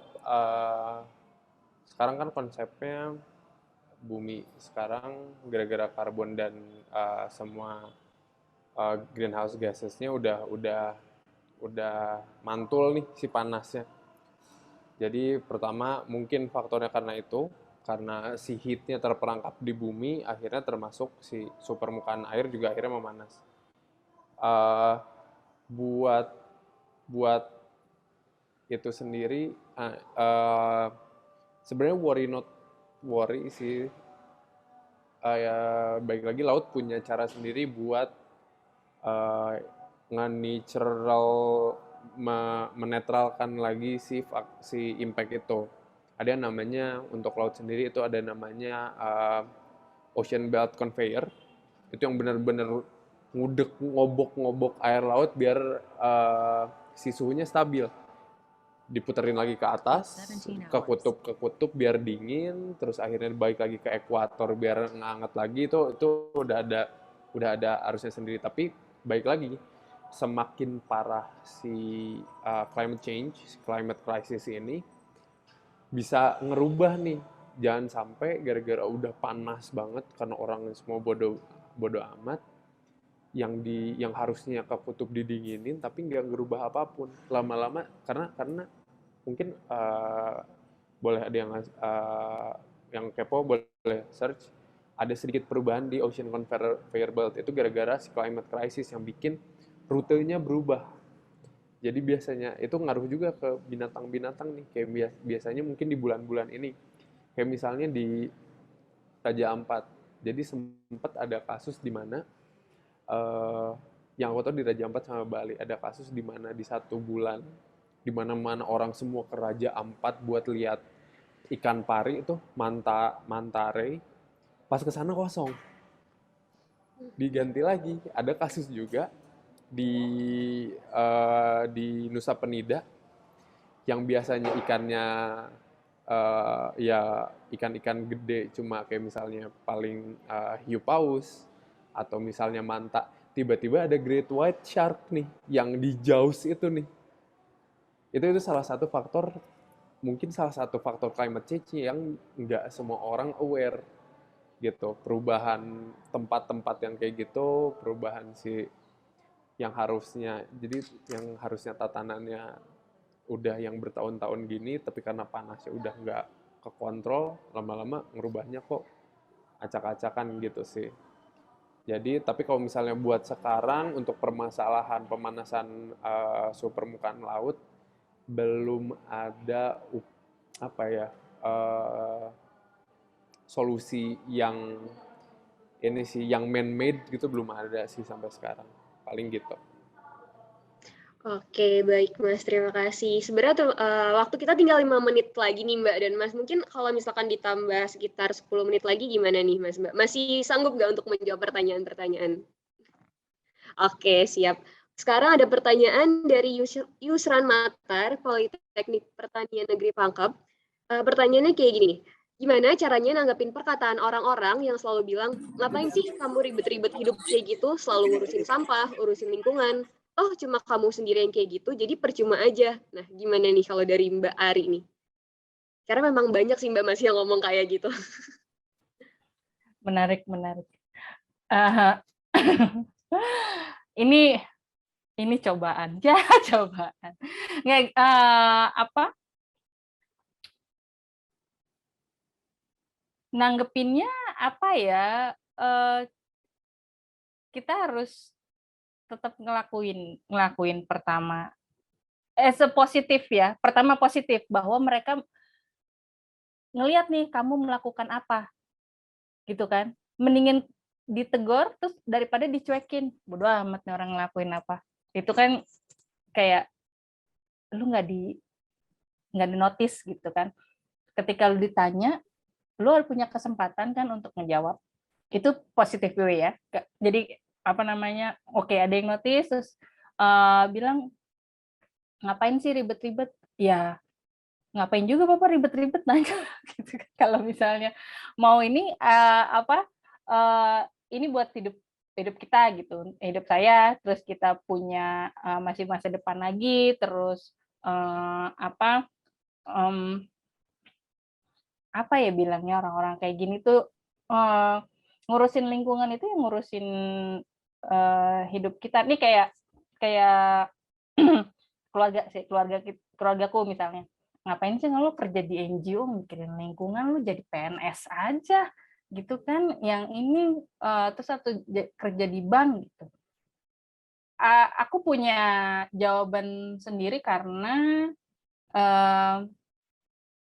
pertama passion, yang kedua adalah aku punya utang nih buat orang-orang masa depan atau generasi masa depan, bahwa ilmu yang aku punya ini sebenarnya bisa disebarkan ke teman-teman muda lainnya. Kayak misalnya yang sedikit seneng aja kalau misalnya Arik bilang dulu saya di Greenpeace Kak gitu, saya volunteer padahal nggak ketemu gitu kan. Jadi kayak ada inspiring people atau memberikan apa ya positif soal lingkungan, terus habis itu kita nggak bakalan tahu amal kita ngebagiin soal penyelamatan lingkungan. Ini amal ya, amal. Maksudnya kalau ke dalam ilmu agama, ini adalah amal yang kita lakukan, bukan kewajiban, tapi ini adalah amal yang harus kita lakukan, dan kita akan mendapat feedback-nya di kemudian hari. Itu. Jadi kalau misalnya masuk ke sisi agama untuk urusin lingkungan, itu wajib loh buat umat manusia. Itu ada loh di dalam Quran, itu ada loh dalam Alkitab, itu ada di dalam semua kitab-kitab agama itu mengatakan bahwa lindungilah lingkunganmu dan bumimu, itu ada. Jadi kalau misalnya orang bilang lu ribet-ribet, berarti kamu nggak mengamalkan agama. Pertama, kalau misalnya ada yang kayak gitu, bahwa menjaga lingkungan untuk lebih baik itu adalah tugas kita sebagai, atau amal kita sebagai manusia. Dan di setiap agama yang tadi aku bilang itu mengatakan hal yang sama. Nggak ada satu agama yang bilang rusakinlah lingkunganmu, itu nggak ada. Jadi apa yang kita lakuin sekarang ini, atau ngurusin sampah, lu cuman misah sampah di rumah, itu susahnya setengah mati kan. Coba ibu-ibu di rumah atau ibumu, siapa yang udah bisa milah sampah, itu ngajarinnya aja susah banget karena emang pendidikan kita belum terpapar itu. Jadi emang ya satu kewajiban, nggak bilang satu kewajiban secara manusia, memang harus melindungi lingkungan dan melindungi masyarakat lainnya. Yang kita lindungi itu diri kita sendiri loh, sama orang-orang tersayang kita gitu. Oke, baik Mbak Ari. Mungkin tadi juga Mas Arik udah senyum-senyum nih, boleh tanggapan dari Mas Arik gimana nih tentang pertanyaan tadi? Ya. Tentang pertanyaan yang tadi nih Mas, masih ingat ya nih pertanyaannya? Masih, enggak, tadi putus-putus soalnya. Oke. Apa ya, jawab pertanyaan yang sama kan? Iya. Dibilang percuma katanya. Ini aja kayak amal jariah nih bos, senggol dong gitu. Mungkin Soalnya apa ya? Aku mikirnya start small sih, karena kayak apa itu kayak bukan suatu hal yang harus diributin juga. Tapi itu ya, ya bener kata Mbak Ari, at least orang aware deh walaupun akhirnya harus komennya kayak gitu. Karena waktu dulu aku ya Indonesia kan gitu ya, mager-mager juga kalau misalnya buang sampah, tapi kayak akhirnya agak sedikit shifting karena akhirnya ngeliat orang aja kayak gitu kayak keren. Mungkin ada orang yang aware terus malah jadi in awe, ngelihatnya dari jauh, itu orang kayaknya oke juga tuh buang sampah segini, kok dia aware nih sama lingkungan dan lain-lainnya. Mungkin itu bisa jadi salah satu cara buat attract orang, atau misalnya buat nyari pasangan, mungkin buat kayak gue sama ini aja peduli apalagi sama lo. Start small gitu. Oke, baik Mas Arik. Mungkin ini sebagai pertanyaan terakhir juga sebagai pertanyaan closing untuk talk show kita hari ini. Apa sih saran yang ingin disampaikan bagi kaum muda agar lebih aware dan sadar dengan carbon emission yang saat ini makin terus meningkat? Mungkin boleh Mbak Ari duluan yang menjawab.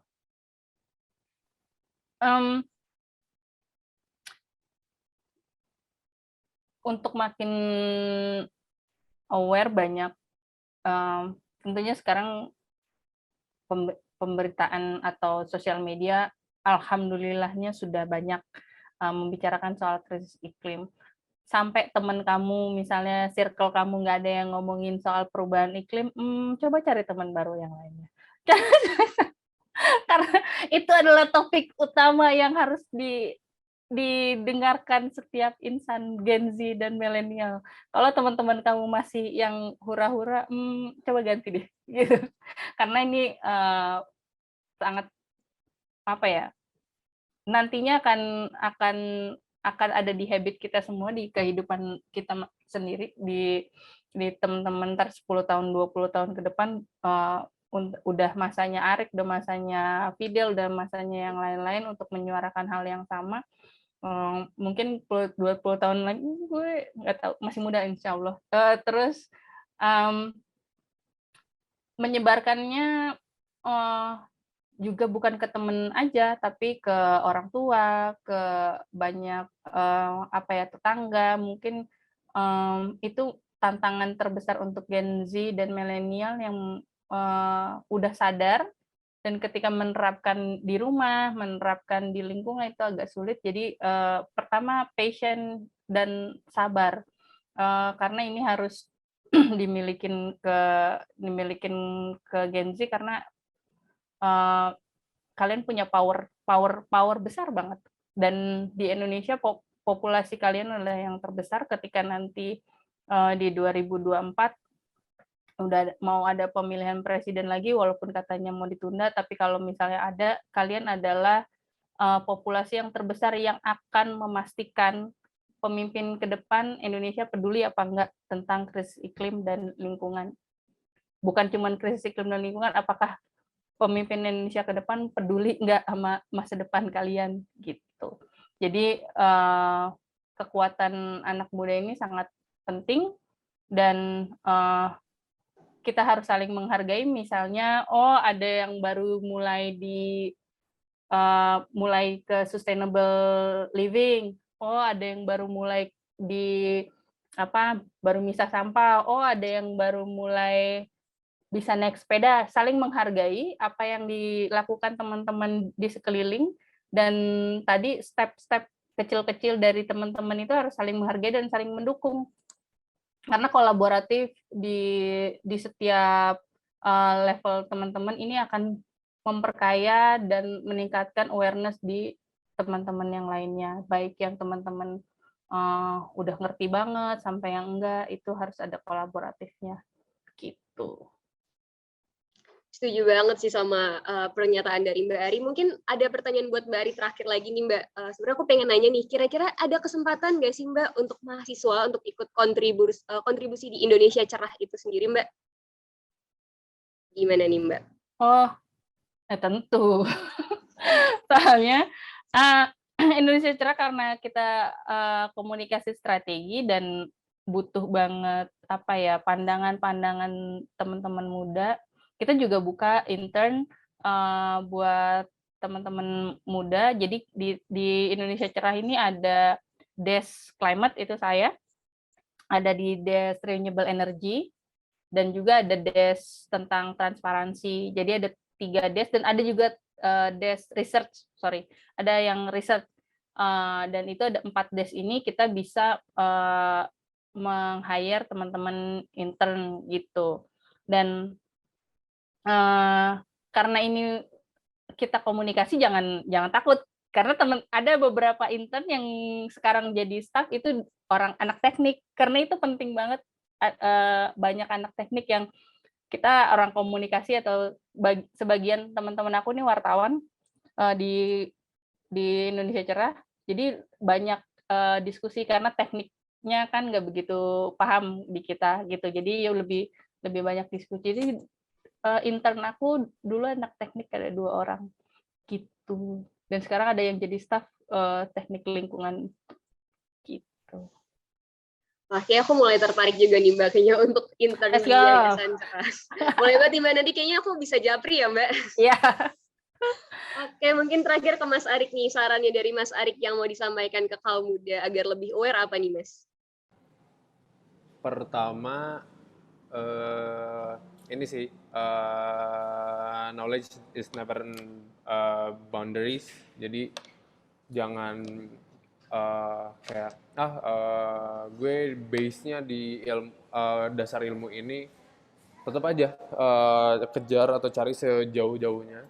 Kayak misalnya main-main lah ke kelautan, atau misalnya ke Mbak Ari ke komunikasi bener-bener, jadi jangan sampai di boundariesin. Terus kayak misalnya mau engineer, mau sains, mau apa, itu ini cuma masalah problem solve-nya doang kok. Jadi kayak misalnya kayaknya sinyal gue nih. Halo?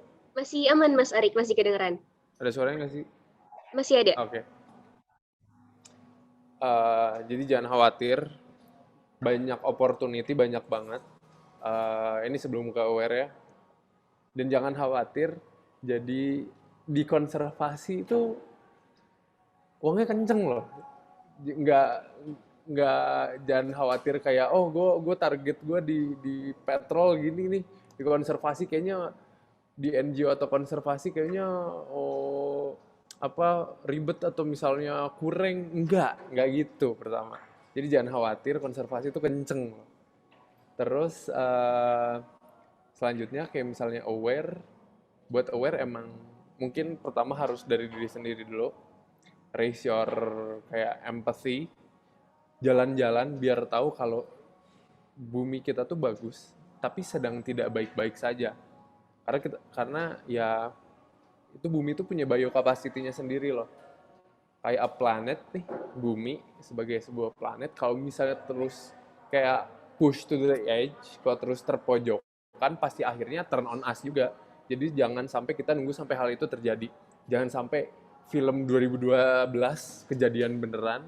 Jangan sampai kayak Tokyo Sing 2020 beneran. Jadi jangan sampai nunggu sampai hal ngeri-ngeri tersebut benar-benar terjadi, sampai akhirnya kita aware, kita tuh di-provide banyak banget. Mungkin gratitude-nya, rasa bersyukur kita bisa dengan kita aware dengan lingkungan, gitu aja sih. Oke, baik. Terima kasih Mas Arik. Mungkin terakhir nih Mas, kira-kira ada saran dan tips and trick nggak untuk jadi researcher kayak Mas Arik ini nih?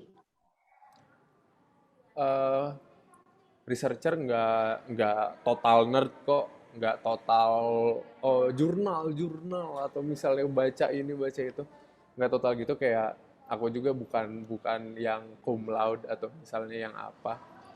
Jadi dan akhirnya sekolah pun bukan karena yang pinter banget nih atau gimana, nggak kayak gitu juga. Jadi tekunin aja yang emang, cari opportunity seluas-luasnya, ngobrol, networking segala macam, karena opportunity pasti selalu ada. Jadi paling itu aja sih, sebenarnya simple aja. Oke, baik. Terima kasih Mas Arik. Tapi sayang banget nih Mbak Ari dan Mas Arik, diskusi kita sudah sampai di penghujung acara. Padahal mungkin masih banyak banget nih yang ingin bertanya tentang renewable energy ataupun reducing carbon footprint. Mungkin ada beberapa yang bisa aku simpulkan dari diskusi kita hari ini, yaitu sebagai kaum muda, kita harus lebih aware untuk tahu akan adanya krisis iklim yang ada di Indonesia. Dan pastinya kita juga harus turut serta mendukung upaya mengurangi carbon emission. Tapi teman-teman tentunya nggak perlu khawatir karena industri akan terus berjalan kok. Tapi mungkin di masa depan nanti akan ada lebih banyak pengembangan untuk mengurangi emisi karbon. Dan jangan ragu juga untuk terus belajar dan melakukan riset agar kita lebih terbuka dan semakin melebarkan wawasan kita. Akhir kata, aku ucapkan terima kasih banyak atas antusiasme teman-teman hari ini, dan aku juga mohon maaf apabila selama memandu talk show masih terdapat kata-kata yang kurang berkenan di hati teman-teman sekalian, tapi acara kita belum selesai nih teman-teman, karena setelah ini acara akan dilanjutkan kembali oleh MC. Kepada Dava, acara aku kembalikan.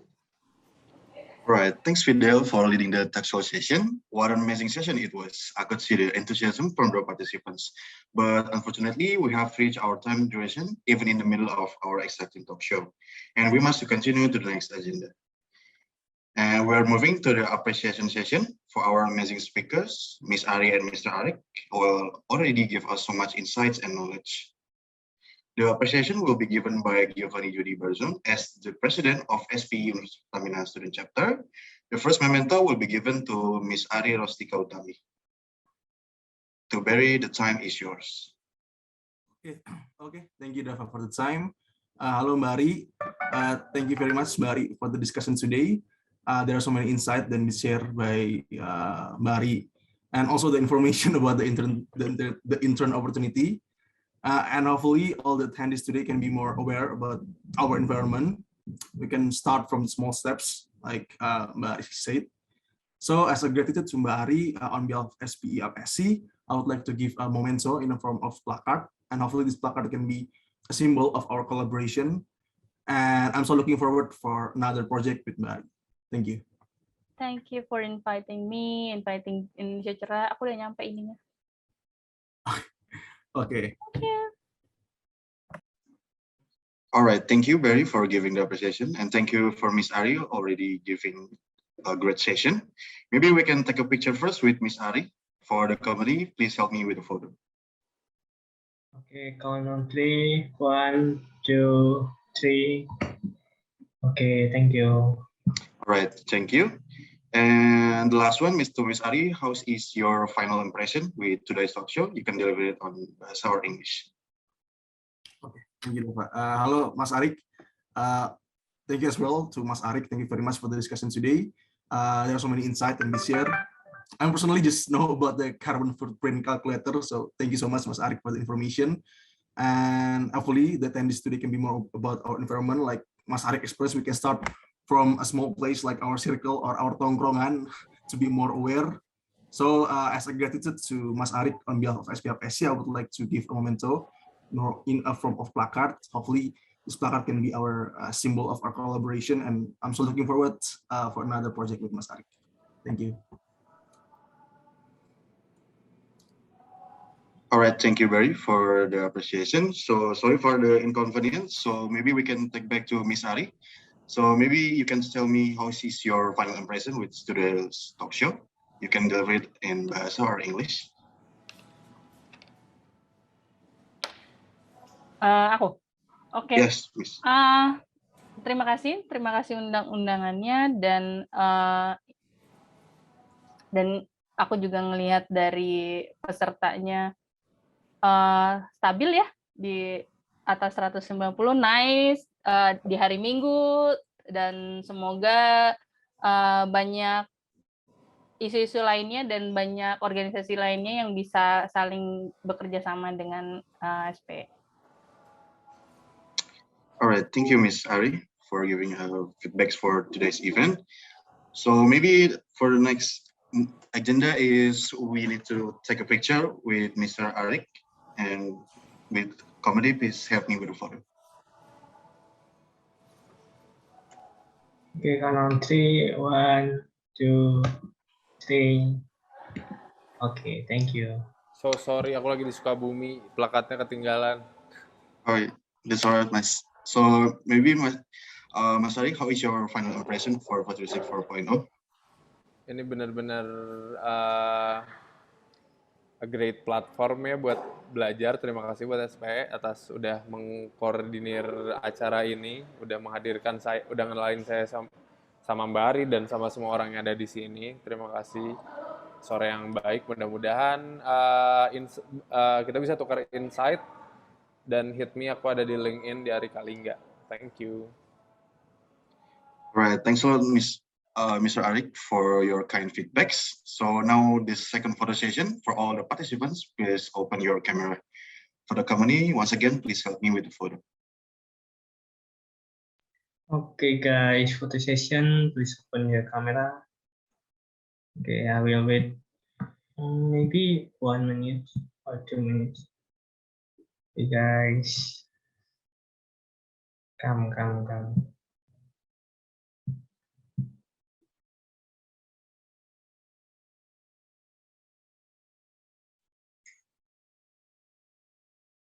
Let's go, guys, on cam. Banyak ya ini, berapa page? 7. Nice. Okay, first slide. Okay, 1, 2, 3. Okay, next slide. Okay, 1, 2, 3. Okay, third slide. 1, 2, 3. Okay. Next slide. 1, 2, 3. Mudah-mudahan sharing ilmunya kepake ya. For the last slide. Okay. 1, 2, 3. Okay, thank you, everyone. All right, thank you for the photo session. And well, that's the wrap of our event. Once again, I am Dava as the Master of Ceremony representing SPE Universitas Pertamina Student Chapter. And Futuristic Comedy would like to express our gratitude to Ms. Ari and Mr. Arik as our speaker today, who already shared and gave us so much insight. Then we'd like to say thank you as well to participants today. You guys are amazing, and please keep joining our upcoming events because we are still have other great events ahead. So maybe this is our last series of Futuristic, but don't worry, it won't be the end because we will come to you very soon. And we would like to apologize if during the event there are obstacles or things that are less pleasing. Last but not least, we would like to say thank you to Himpunan Mahasiswa Teknik Lingkungan, Himpunan Mahasiswa Teknik Kimia, and Perisai Universitas Pertamina as our official media partner for Futuristic 4.0. And also don't forget to fill the survey feedback form to get your e-certificate through the link as shown on the screen or in the chat box. And last, you can keep yourself updated to SPE Universitas Pertamina Student Chapter through our social media at SPE UpSG and our LinkedIn as well. So stay safe, everyone. Have a nice day and see you again. Bye. Bye, thank you. Bye semuanya, terima kasih. Thank you.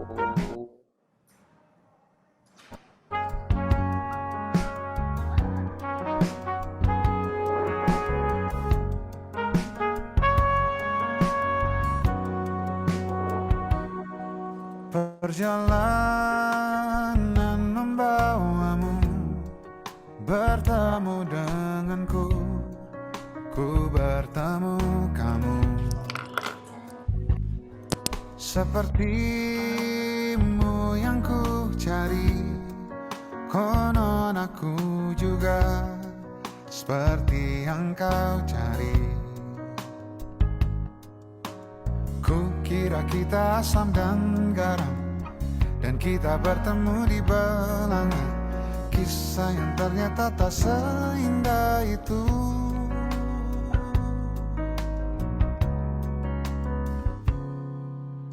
Ku kira kita akan bersama, begitu banyak yang sama, latarmu dan latarku.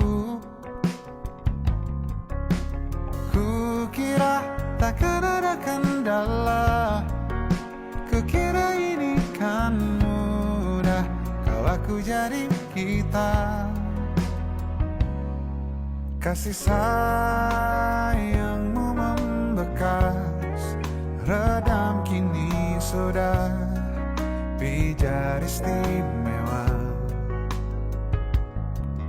Entah apa maksud dunia tentang ujung cerita kita tak bersama.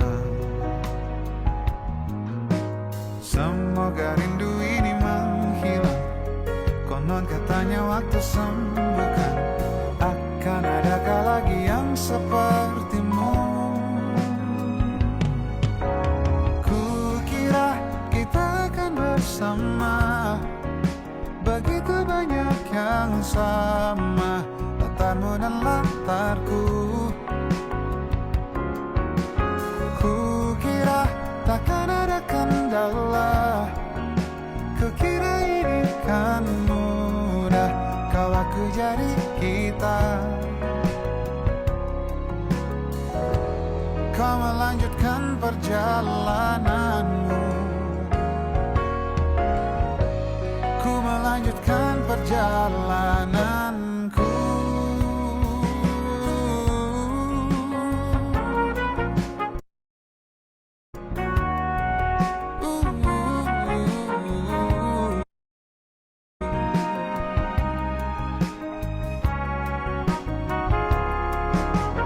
Kukira kita akan bersama, begitu banyak yang sama, latarmu dan latarku.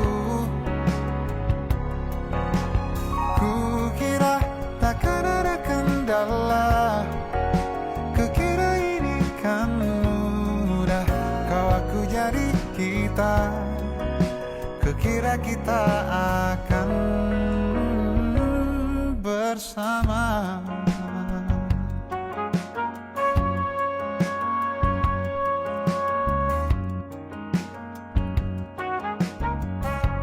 Hati-hati di jalan,